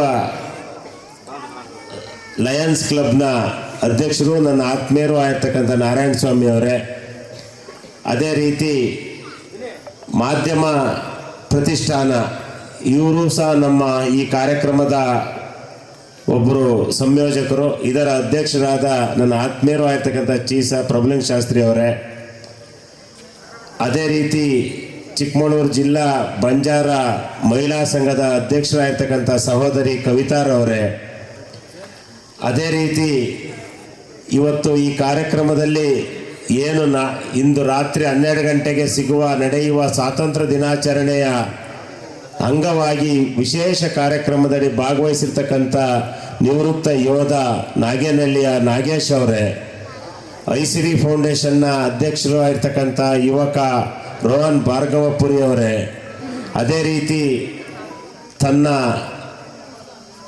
ಸ್ವರದ ಮೂಲಕ ಇಡೀ ಚಿಕ್ಕಮಗಳೂರು, ಹಾಸನ ನಾಡಿನ ಜನರ ಮನಸ್ಸನ್ನು ಗೆದ್ದಿರ್ತಕ್ಕಂಥ ಹಾಡುಗಾರ ಚಂದನ್ ಅವರೇ, ಈ ಕಾರ್ಯಕ್ರಮದ ರೂವಾರಿಗಳಲ್ಲಿ ಒಬ್ಬರಾಗಿರ್ತಕ್ಕಂಥ ಈ ಭಾಗದ ತಾಲೂಕ್ ಪಂಚಾಯಿತಿ ಮಾಜಿ ಸದಸ್ಯರು ಮತ್ತು PCLD ಬ್ಯಾಂಕ್ನ ಹಾಲಿ ಸದಸ್ಯರು, ನನ್ನ ಆತ್ಮೀಯರು ಆಗಿರ್ತಕ್ಕಂಥ ಆನಂದ್ ನಾಯ್ಕರವರೇ, ಈ ಭಾಗದ ಗ್ರಾಮ ಪಂಚಾಯತ್ ಸದಸ್ಯರಾಗಿರ್ತಕ್ಕಂಥ ಲೋಕೇಶ್ ಅವರೇ, ಸೀತಾರಾಮ್ ನಾಯ್ಕರವರೇ, ಯುವರಾಜ್ರವರೇ, ನಮ್ಮ ಮಂಜು ನಾಯ್ಕರವರೇ, ಅದೇ ರೀತಿ ನಮ್ಮ ಈ ವಾರ್ಡ್ನ ಸದಸ್ಯರು ಮತ್ತು ಮಾಜಿ ಅಧ್ಯಕ್ಷರಾಗಿರ್ತಕ್ಕಂಥ ಶಕುಂತಲಾ ಬಾಯಿ ಅವರೇ, ನನಗೆ ಒಂದು ಸಂತೋಷ ಆಗಿ ಮೊದಲನೇ ಮಾತನ್ನ ಹೇಳಲಿಕ್ಕೆ ಬಯಸ್ತೇನೆ.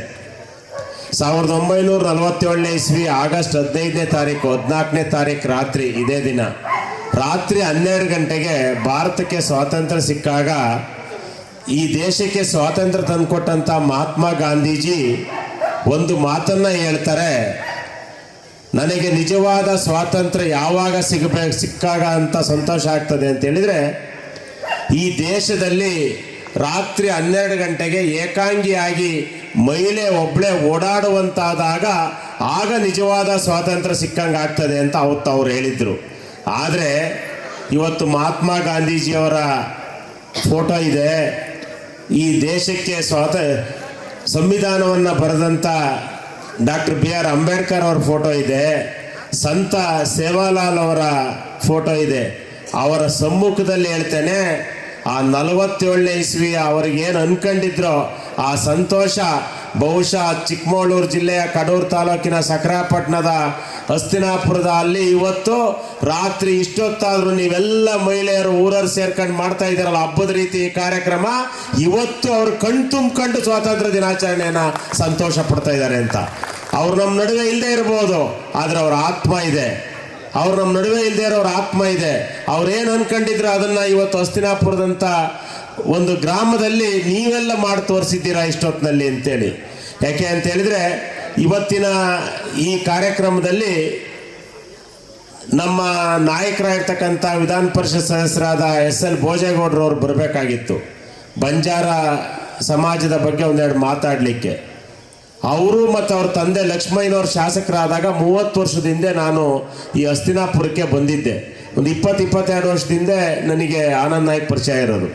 ಅವತ್ತೇ ಭೋಜೇಗೌಡರು ಲಕ್ಷ್ಮಯ್ಯರ ಜೊತೆ ಬಂದಾಗ ಇದ್ದಂಥ ಹಸ್ತಿನಾಪುರ ತಾಂಡಕ್ಕೆ ನಾನೊಬ್ಬ ಸಾಮಾನ್ಯ ನಗರಸಭಾ ಸದಸ್ಯನಾಗಿ ಬಂದಿದ್ದೆ. ಆದರೆ ಇವತ್ತು ತಾಯಿ ಚೌಡೇಶ್ವರಿ ಹಾಗೂ ನಿಮ್ಮೆಲ್ಲರ ಆಶೀರ್ವಾದದಿಂದ ನಾನು ಇಲ್ಲಿಗೆ ಶಾಸಕನಾಗಿ ಕರ್ಸ್ಕೊಂಡಿದ್ದೀರಲ್ಲ, ನಿಮಗೊಂದು ಅಭಿನಂದನೆಗಳನ್ನು ನಾನು ಸಲ್ಲಿಸಲಿಕ್ಕೆ ಬಯಸ್ತಾ ಇದ್ದೇನೆ.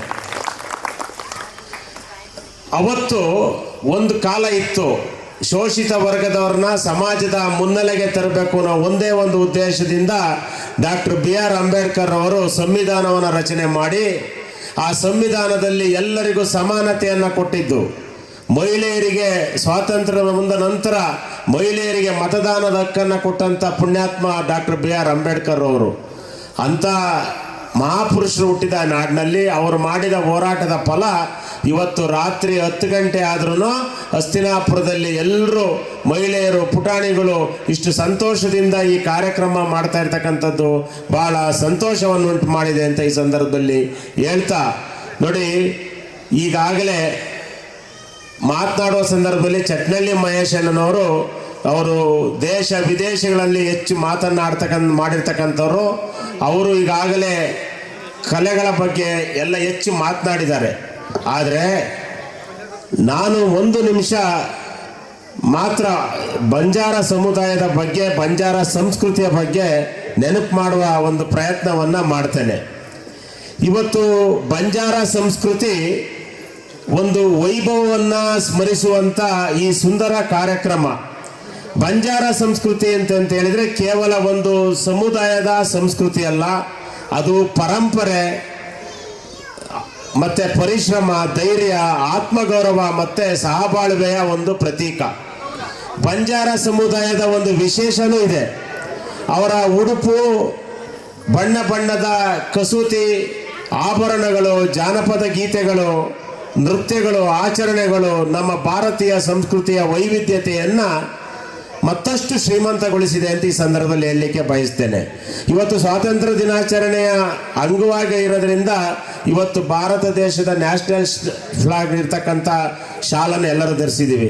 ಇಲ್ಲದೇ ಇದ್ದರೆ ಶಕುಂತಲಾಬಾಯಿ ಮತ್ತು ಅವ್ರ ಜೊತೆ ಕೂತಿರ್ತಕ್ಕಂಥ ಏನು ಬಂಜಾರ ಸಂಸ್ಕೃತಿಯ ಒಂದು ಆಭರಣ ಹಾರ ಇದೆಯೋ ಅದನ್ನೇ ಬಹುಶಃ ಎಲ್ಲರೂ ಹಾಕಿರ್ತಾ ಇದ್ರು ಅಂತ ಹೇಳ್ತಾ ಇದ್ದೇನೆ.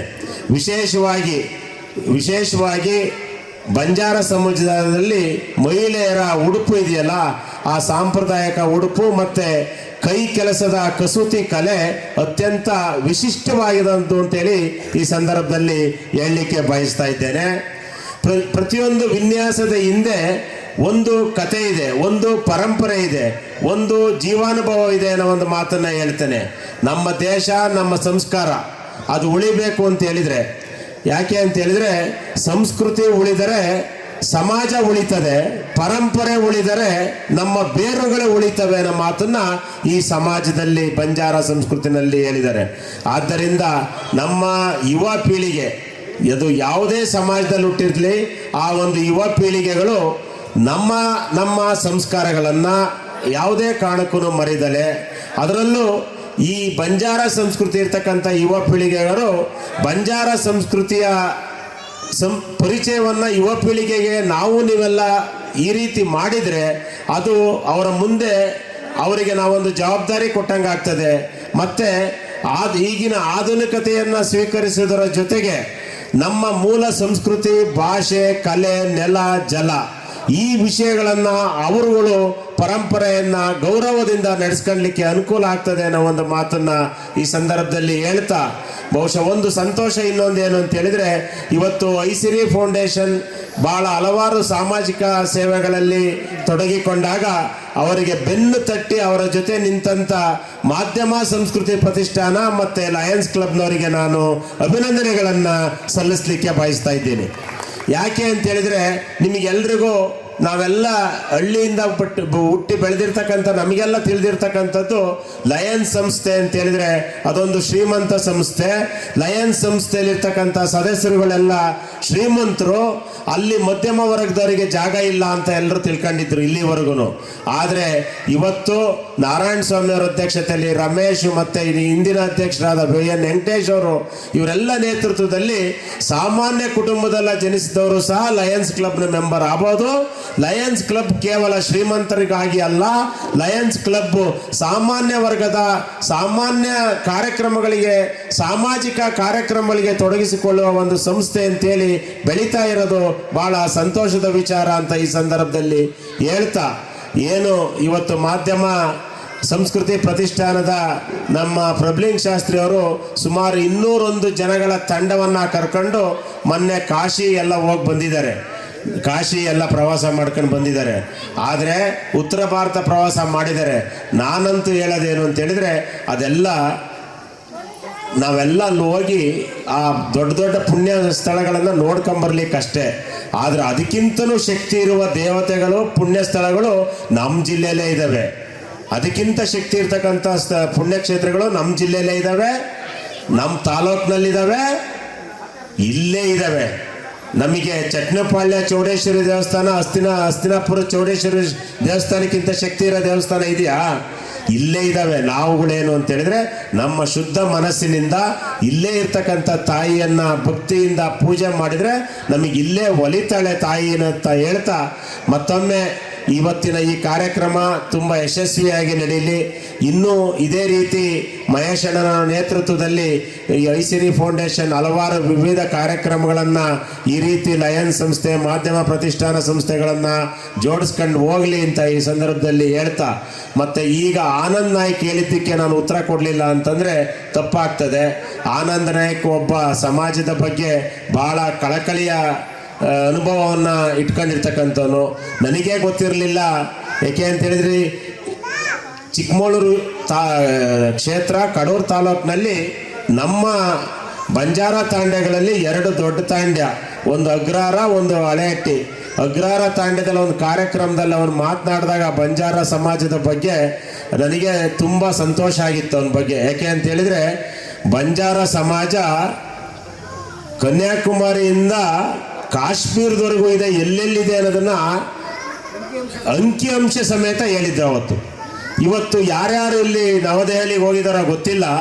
ಆ ನವದೆಹಲಿಯಲ್ಲಿ ಇಂಡಿಯನ್ ಗೇಟ್ ನೋಡಿದಿರಿ? ನವದೆಹಲಿ ನೋಡಿದ್ರೆ ಯಾರು ಒಬ್ಬರಾರು ಇದ್ದೀರಲ್ವ ಇಲ್ಲಿ ಮುಂದ್ಗಡೆ? ಇದೀಗ ನೋಡಿ, ತುಂಬ ಜನನೇ ಇದ್ದೀರಿ. ಅಲ್ಲಿ ಇಂಡಿಯನ್ ಗೇಟ್ ನೋಡ್ಕೊಂಬಂದಿದ್ರಲ್ವಾ? ನೋಡಿ, ಕೈ ಎತ್ತಿದಿರಿ. ಆ ಇಂಡಿಯನ್ ಗೇಟ್ ಇರೋ ಜಾಗ ಬೇರೆ ಯಾರ್ದು ಅಲ್ಲ, ಮೂಲ ಬಂಜಾರ ಸಮಾಜದ್ದು ಅನ್ನೋದನ್ನ ಹೆಮ್ಮೆಯಿಂದ ಹೇಳ್ತೇನೆ. ಬಂಜಾರ ಸಮಾಜದ್ದು ಅದು ತುಂಬ ಜನಕ್ಕೆ ಗೊತ್ತೇ ಇರಲಿಲ್ಲ. ಅವನ ದಾಖಲೆನ ಹುಡುಕಿ ಅದನ್ನು ಸಂಶೋಧನೆ ಮಾಡಿ ಹೇಳಿದ. ಆ ಇಂಡಿಯನ್ ಗೇಟ್ ಏನಿದೆ ನವದೆಹಲಿಲಿ, ಅದರ ಮೂಲ ಜಾಗದ ಮಾಲೀಕರು ಬಂಜಾರ ಸಮಾಜ ಅಂತ. ಅವತ್ತು ನನಗೆ ಅವನ ಬಗ್ಗೆ ಭಾಳ ಅಭಿಮಾನ ಬಂತು. ಹಾಗಾಗಿ ಇವತ್ತು ನೀವೇನು ಹೇಳಿದ್ದೀರಾ ಅದನ್ನು ಖಂಡಿತ ನಮ್ಮ ಸರ್ಕಾರ ಮಾಡ್ತಾ ಇದೆ. ಏನು ಸನ್ಮಾನ್ಯ ನಿಕಟಪೂರ್ವ ಮುಖ್ಯಮಂತ್ರಿ ಸಿದ್ದರಾಮಯ್ಯನವರು ಚುನಾವಣೆ ಪೂರ್ವದಲ್ಲೇ ಹೇಳಿದಂತೆ, ಈ ಯಾರ್ಯಾರು 35-40 ವರ್ಷದಿಂದ ವಾಸ ಇದ್ದಾರೆ ಅವರುಗಳಿಗೆ ಹಕ್ಕುಪತ್ರವನ್ನು ಕೊಡುವಂಥ ಕೆಲಸ ಮಾಡೋದು. ಅದನ್ನು ಈಗಾಗಲೇ ಪ್ರಾರಂಭ ಮಾಡಿ ವಾಸಿಸೋನಿಗೆ ಒಡೆಯ ಅಂತೇಳಿ ಈಗಾಗಲೇ ಗಾಂಧಿನಗರ ತಾಂಡ್ಯ, ನೀರ್ಗಂಟಿ ತಾಂಡ್ಯ, TB ಕಾವಲು ಅಲ್ಲೆಲ್ಲ ಹಕ್ಕುಪತ್ರ ಕೊಟ್ಟಿದ್ದೀವಿ. ಕಂದಾಯ ಗ್ರಾಮವನ್ನು, ಉಪಗ್ರಾಮವನ್ನು ಘೋಷಣೆ ಮಾಡಿದ್ದೀವಿ. ಈ ಹಳೆಹಟ್ಟಿ ತಾಂಡ್ಯನೂ ಅದಕ್ಕೆ ಈಗಾಗಲೇ 2ನೇ ಪಟ್ಟಿನಲ್ಲಿ ಸೇರಿದೆ. ಆ ಪಟ್ಟಿ ಅಪ್ರೂವಲ್ ಆಗಿ ಬಂದ ತಕ್ಷಣ ಎಲ್ರಿಗೂ ಹಕ್ಕುಪತ್ರವನ್ನು ಖಂಡಿತ ಕೊಡಿಸುವ ಪ್ರಾಮಾಣಿಕ ಕೆಲಸವನ್ನು ಮಾಡ್ತೇವೆ ಅಂತ ಈ ಸಂದರ್ಭದಲ್ಲಿ ಹೇಳ್ತಾ, ಯಾಕೆ ಅಂತ ಹೇಳಿದರೆ ಇಷ್ಟೊಂದು ವರ್ಷದಿಂದ ವಾಸ ಮಾಡೋ ಒಂದು ಮನೆಗೆ ಒಂದು ಹಕ್ಕುಪತ್ರನೇ ಇಲ್ಲ ಅಂತ ಹೇಳಿದರೆ ಅದು ನಿಜವಾಗಲೂ ಸೋಜಿಗತನ. ಅದನ್ನು ಕೊಡಿಸುವ ಕೆಲಸವನ್ನು ಮಾಡ್ತೇವೆ. ಅದರ ಜೊತೆ ಸಕ್ರಾಪಟ್ಟಣ ಭಾಗದಲ್ಲಿ ಈಗಾಗಲೇ ನಮ್ಮ ಆನಂದ್ ನಾಯ್ಕಂಗೆ ಇಲ್ಲಿ ಬಂದಿಲ್ಲ, ಅವನು ಪ್ರದೀಪ್ ನಾಯ್ಕ,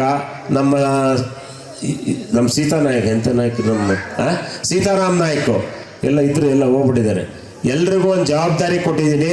ಸಕ್ರಾಪಟ್ಟಣ ಭಾಗದಲ್ಲಿ ಇಲ್ಲಿ ಪಕ್ಷಾತೀತವಾಗಿ ನೋಡಿ, ನಾನು ಹೇಳಿದ್ದೀನಿ, ಇಲ್ಲಿ ಪಕ್ಷ ಭೇದ ಮಾಡಬೇಡಿ.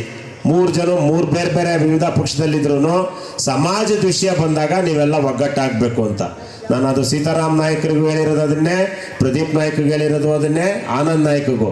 ರಾಜಕಾರಣ ಬಂದಾಗ ಬೇರೆ ಇರಲಿ, ಆದರೆ ಸಮಾಜದ ವಿಷಯ ಬಂದಾಗ ನೀವೆಲ್ಲ ಒಗ್ಗಟ್ಟಾಗಬೇಕು ಅಂತ ಆನಂದ್ ನಾಯ್ಕ್ ಯುವಕ ಇದ್ದಾನೆ. ಅದಕ್ಕೆ ಹೇಳಿರೋದೇನು ಅಂತ ಹೇಳಿದ್ರೆ, ಈ ಸಕರಾಪಟ್ಟಣ ಭಾಗದಲ್ಲಿ ಎಲ್ಲರೂ ಒಂದು ಜಾಗನ, ಕಂದಾಯ ಜಾಗನ ನಾನು ಆ ರೆವಿನ್ಯೂ ಇನ್ಸ್ಪೆಕ್ಟರ್ಗೆ ಅವ್ರಿಗೆ ಹೇಳಿದ್ದೀನಿ, ಹುಡುಕಿ ಒಂದು ಜಾಗ ಕೊಟ್ಟರೆ ಖಂಡಿತ ಸೇವಾಲಾಲ್ ಭವನಕ್ಕೆ ಜಾಗವನ್ನು ಮೀಸಲಿರಿಸುವ ಕೆಲಸವನ್ನು ಮಾಡ್ತೇವೆ ಅನ್ನೋ ಒಂದು ಮಾತನ್ನು ಹೇಳಿ, ಅದಕ್ಕೆ ಮುಂದೆ ಮೊದಲು ಜಾಗವನ್ನು ಮೀಸಲಿರಿಸೋಣ. ಆ ಜಾಗ ಮೀಸಲಿರಿಸಿದ ನಂತರ ಮುಂದೆ ಏನು ಮಾಡೋದು ಅನ್ನೋದ್ರ ಬಗ್ಗೆ ತೀರ್ಮಾನ ಎಲ್ಲರೂ ಕೂತು ಮಾಡೋಣ. ನಮ್ಮ ಕ್ಷೇತ್ರ ಇಲ್ಲದೆ ಇರ್ಬೋದು ನಮ್ಮ ಮಂಜು ನಾಯ್ಕ್, ಆದರೆ ನಮ್ಮ ಅಭಿಮಾನಿ ಮತ್ತು ನನ್ನ ಸ್ನೇಹಿತ. ಹಾಗಾಗಿ ಆ ರೀತಿ ಇದ್ದಾಗ ಅವನೂ ಕೈ ಜೋಡಿಸ್ತಾನೆ ಅನ್ನೋ ಒಂದು ಮಾತನ್ನು ಈ ಸಂದರ್ಭದಲ್ಲಿ ಹೇಳ್ತಾ, ITI ಕಾಲೇಜ್ ಹತ್ರ ಬಸ್ ನಿಲ್ಲಿಸಲ್ಲ ಅನ್ನೋ ಒಂದು ಮನವಿಯನ್ನು ಮಾಡ್ತಾ ಇದ್ದಾರೆ. ನಾನು ಆಗಲೇ ಅವರಿಗೆ DC ಅವರಿಗೆ ಹೇಳಿದ್ದೆ, ಇಲ್ಲಿ ಬಸ್ ನಿಲ್ಲಿಸ್ಲಿಕ್ಕೆ, ಬಸ್ ನಿಲ್ಲಿಸ್ತಾ ಇಲ್ಲ ಅಂತ ಹೇಳಿದ್ದಾರೆ. ಖಂಡಿತ ಈಗಲೇ ಈ ಕಾರ್ಯಕ್ರಮ ಮುಗಿದ ಮೇಲೆ ಮಾತಾಡಿ, ನಾಳೆ ಬೇಡ, ಸೋಮವಾರದಿಂದ ಖಂಡಿತ ಬಸ್ ನಿಲ್ಲಿಸೋ ವ್ಯವಸ್ಥೆನ ಮಾಡ್ತೇನೆ. ಇದನ್ನು ಕಾರ್ಯಕ್ರಮ ಮುಗಿದ ಮೇಲೆ ಕೊಡಿ, ಈಗಿಲ್ಲೇ ಮುಗಿದ ಮೇಲೆ.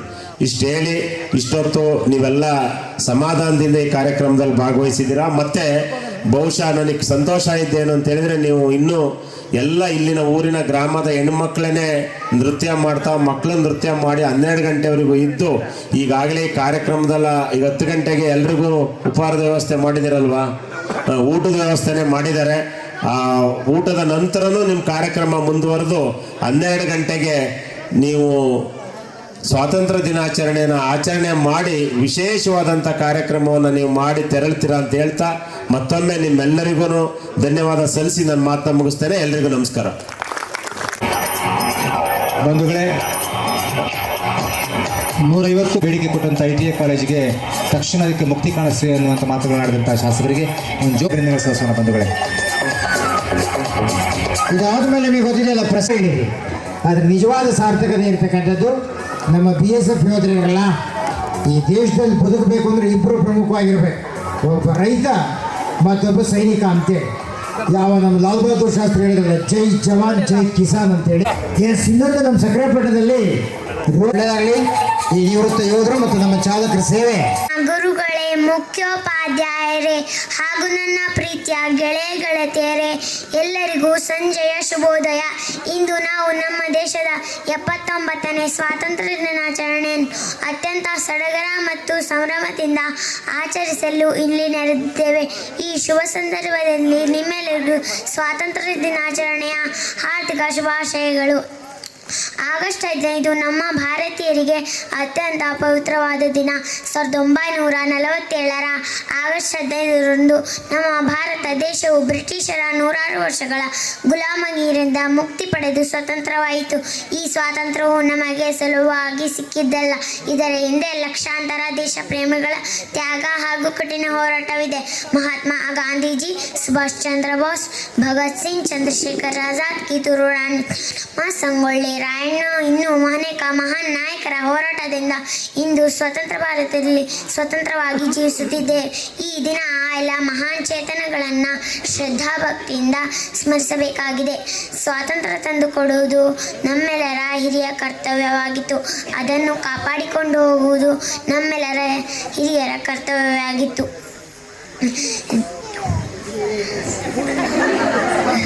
ಶಿಸ್ತು ಮತ್ತು ಪ್ರಾಮಾಣಿಕತೆಯನ್ನು ಬೆಳೆಸಿಕೊಳ್ಳಬೇಕು. ನಮ್ಮ ಪರಿಸರವನ್ನು ಸ್ವಚ್ಛವಾಗಿಟ್ಟುಕೊಳ್ಳಬೇಕು. ಸೋದರ ಸಂಬಂಧಿ ಭಾವನೆಯಿಂದ ಒಗ್ಗಟ್ಟಾಗಿ ಬಾಳಬೇಕು. ಬನ್ನಿ, ನಾವೆಲ್ಲರೂ ನಮ್ಮ ಭಾರತ ದೇಶವನ್ನು ಇನ್ನಷ್ಟು ಎತ್ತರಕ್ಕೆ ಕೊಂಡೊಯ್ಯಲು ಶ್ರಮಿಸೋಣ ಎಂದು ಪ್ರತಿಜ್ಞೆ ಮಾಡೋಣ. ಜೋರಾಗಿ ಹೇಳೋಣ. ಜೈ ಹಿಂದ್, ಜೈ ಕರ್ನಾಟಕ ಮಾತೆ. ಭಾರತ್ ಮಾತಾ ಕಿ ಜೈ. ಭಾರತ್ ಮಾತಾ ಕಿ. Thank you. ಧನ್ಯವಾದಗಳು. ಶಾರ್ವರಿಗೆ ಒಂದು ಜೋರ ಚಪ್ಪಾಳೆ. ಗೋಳಿ ಕೂಗ್ಯಾವೋ ಮೂಡು ಕೆಂಪೇರ್ಯಾವೋ ಸ್ವಾಮಿ ನನ್ನಯ್ಯ ರಥವೇರಿ ಬರುವಾಗ ಮತ್ತೊಂದು ಗಳಿಗೆ ನೆನೆದೇ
ಮಾಡಬೇಡಿ. ಮತ್ತೇನ್ ಮಾಡು ಅಂತೀಯಪ್ಪ? ಜಲದಲ್ಲಿ ಜೀವಿಸುವ ಕುಲವನ್ನು ಕಾಪಾಡಿ. ಆಯ್ತು ಬಿಡ್ರಿ ಅಣ್ಣಾರ.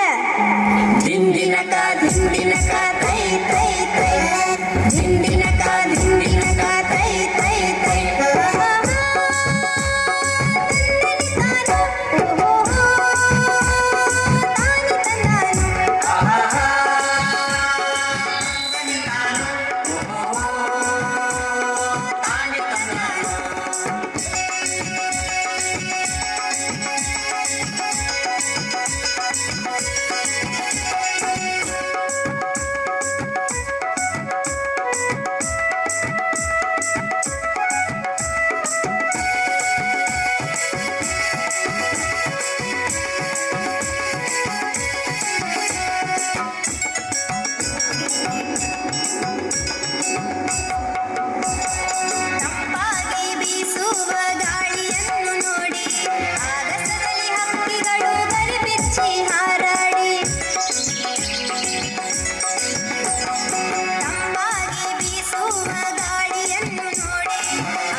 ಮತ್ತೇನ್ ಮಾಡು ಅಂತೀಯಪ್ಪ? ವಾಯು ಮಾಲಿನ್ಯವನ್ನು ನೀವು ಮಾಡಬೇಡಿ. ಆಯ್ತು ಬಿಡ್ರಿ ಅಣ್ಣಾರ. ದಿಂದಿನಕ ದಿಂದಿನಕ ತೈ ತೈ ತೈ, ದಿಂದಿನಕ ದಿಂದಿನಕ ತೈ ತೈ ತೈ.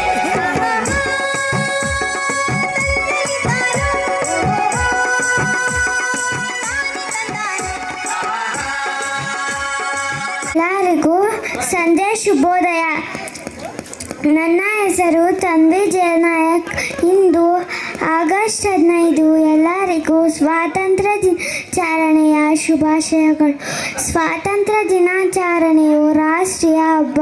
ನಾವು ನಮ್ಮ ದೇಶವನ್ನು ಗೌರವಿಸಬೇಕು, ಪ್ರೀತಿಸಬೇಕು. ಧನ್ಯವಾದಗಳು. ಜೈ ಹಿಂದ್. ಭಾರತ ಮಾತೆಗೆ ಜಯವಾಗಲಿ.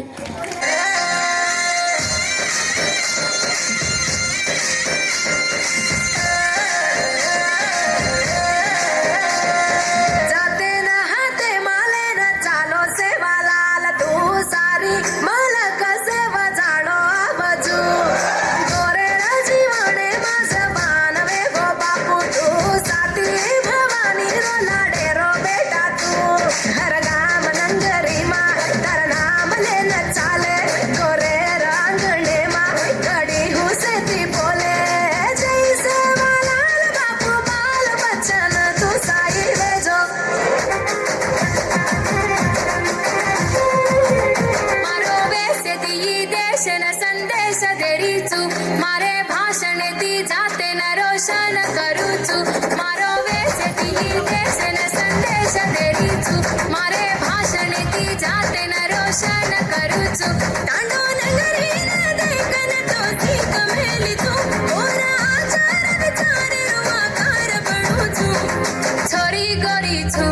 मैं बड़ी प्यारी छू कांचे वाला का चली ना पैर मेली छू कोरी कोरी छू छोरी कुवारी छू घेरे वाला का करे ना बांध मेली छू मारो वेश पूरो देश मारो वेश दी देश न संदेश तेरी छू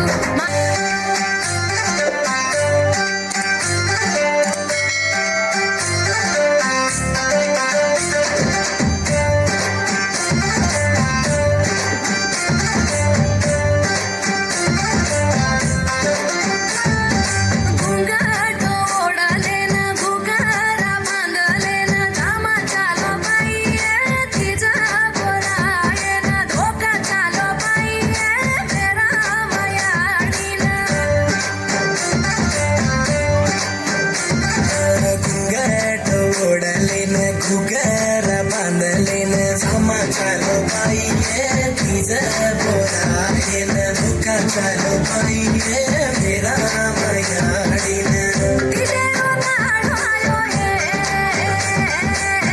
मेरा मायाडीन धोकाये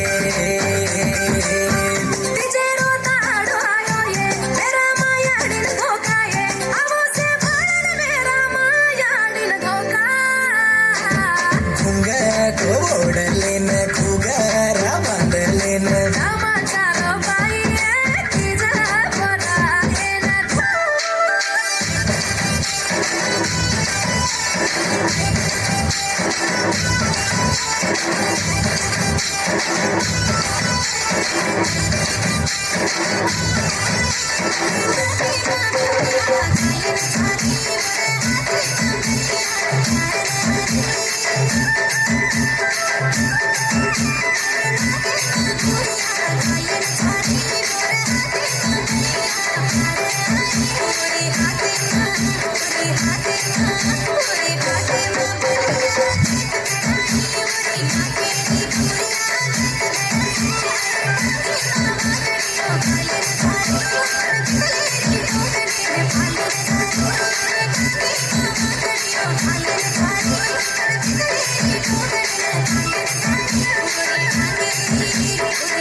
ಧನ್ಯವಾದಗಳು. ಎಲ್ಲ ಮಕ್ಕಳಿಗೆ ಬಾವುಟೆಲೆ ಕೊಟ್ರಪ್ಪ. ಉತ್ಸವ ದಿನಾಚರಣೆಯ 12 ಗಂಟೆಯ ಸಮಯದಲ್ಲಿ ನಮ್ಮೂರ ಎಲ್ಲ ಜನರು ಶ್ರದ್ಧಾಭಕ್ತಿಯಿಂದ ಸ್ವಾತಂತ್ರ್ಯೋತ್ಸವವನ್ನು ಆಚರಿಸ್ತಾ ಇದ್ದೇವೆ. ಈಗ ರಾಷ್ಟ್ರಗೀತೆಯೊಂದಿಗೆ ನಾವು ನುಡಿನಮನವನ್ನು ದೇಶಕ್ಕೊಂದು ನುಡಿನಮನ ಸಲ್ಲಿಸೋಣ ಬಂಧುಗಳೇ.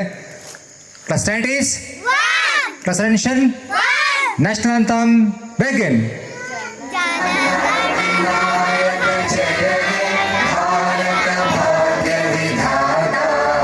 पंजाब सिंध गुजरात गंगा विंध्य हिमाचल जलधि तरंगा तव शुभ नामे जागे तव शुभ आशीष मागे भारत भाग्य विधाता जय हे जय हे जय हे जय जय जय जय हे ಸಮಯಾಂ ದೋ. ಧನ್ಯವಾದಗಳು ಬಂಧುಗಳೇ. ಒಳಿತು ಮಾಡು ಮನಸ ನೀನಿರುವುದು 3 ದಿವಸ, ಒಳಿತು ಮಾಡು ಮನಸ ನೀನಿರುವುದು 3 ದಿವಸ. ಉಸಿರು ನಿಂತ ಮ್ಯಾಗೆ ನಿನ್ನ ಹೆಸರು ಹೇಳುತ್ತಾರ, ಉಸಿರು ನಿಂತ ಮ್ಯಾಗೆ ನಿನ್ನ ಹೆಸರು ಹೇಳುತ್ತಾರ. ಹೆಣ ಅನ್ನುತ್ತಾರ, ಮಣ್ಣಾಡಿ ಹೋಳುತ್ತಾರ, ಚಟ್ಟ ಕಟ್ಟುತ್ತಾರ, ನಿನ್ನ ಸುಟ್ಟು ಹಾಕುತ್ತಾರ.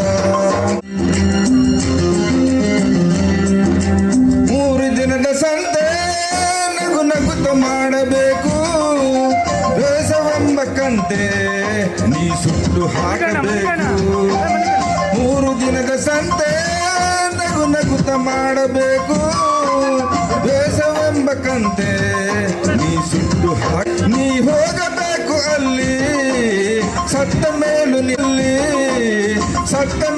ನಿನಗೆ ಹೆಸರು ಉಂಟು ಇಲ್ಲಿ ಭೂಮಿಯಲ್ಲಿರೋದು ಬಾಡಿಗೆ ಮನೆಯಾಗೆ ನಾಗ ಹೋಗಬೇಕು ನಮ್ಮ ಸ್ವಂತ ಮನೆಗೆ ಬರದು ಏನು ಹಿಂದೆ ಒಳಿತು ಮಾಡಿ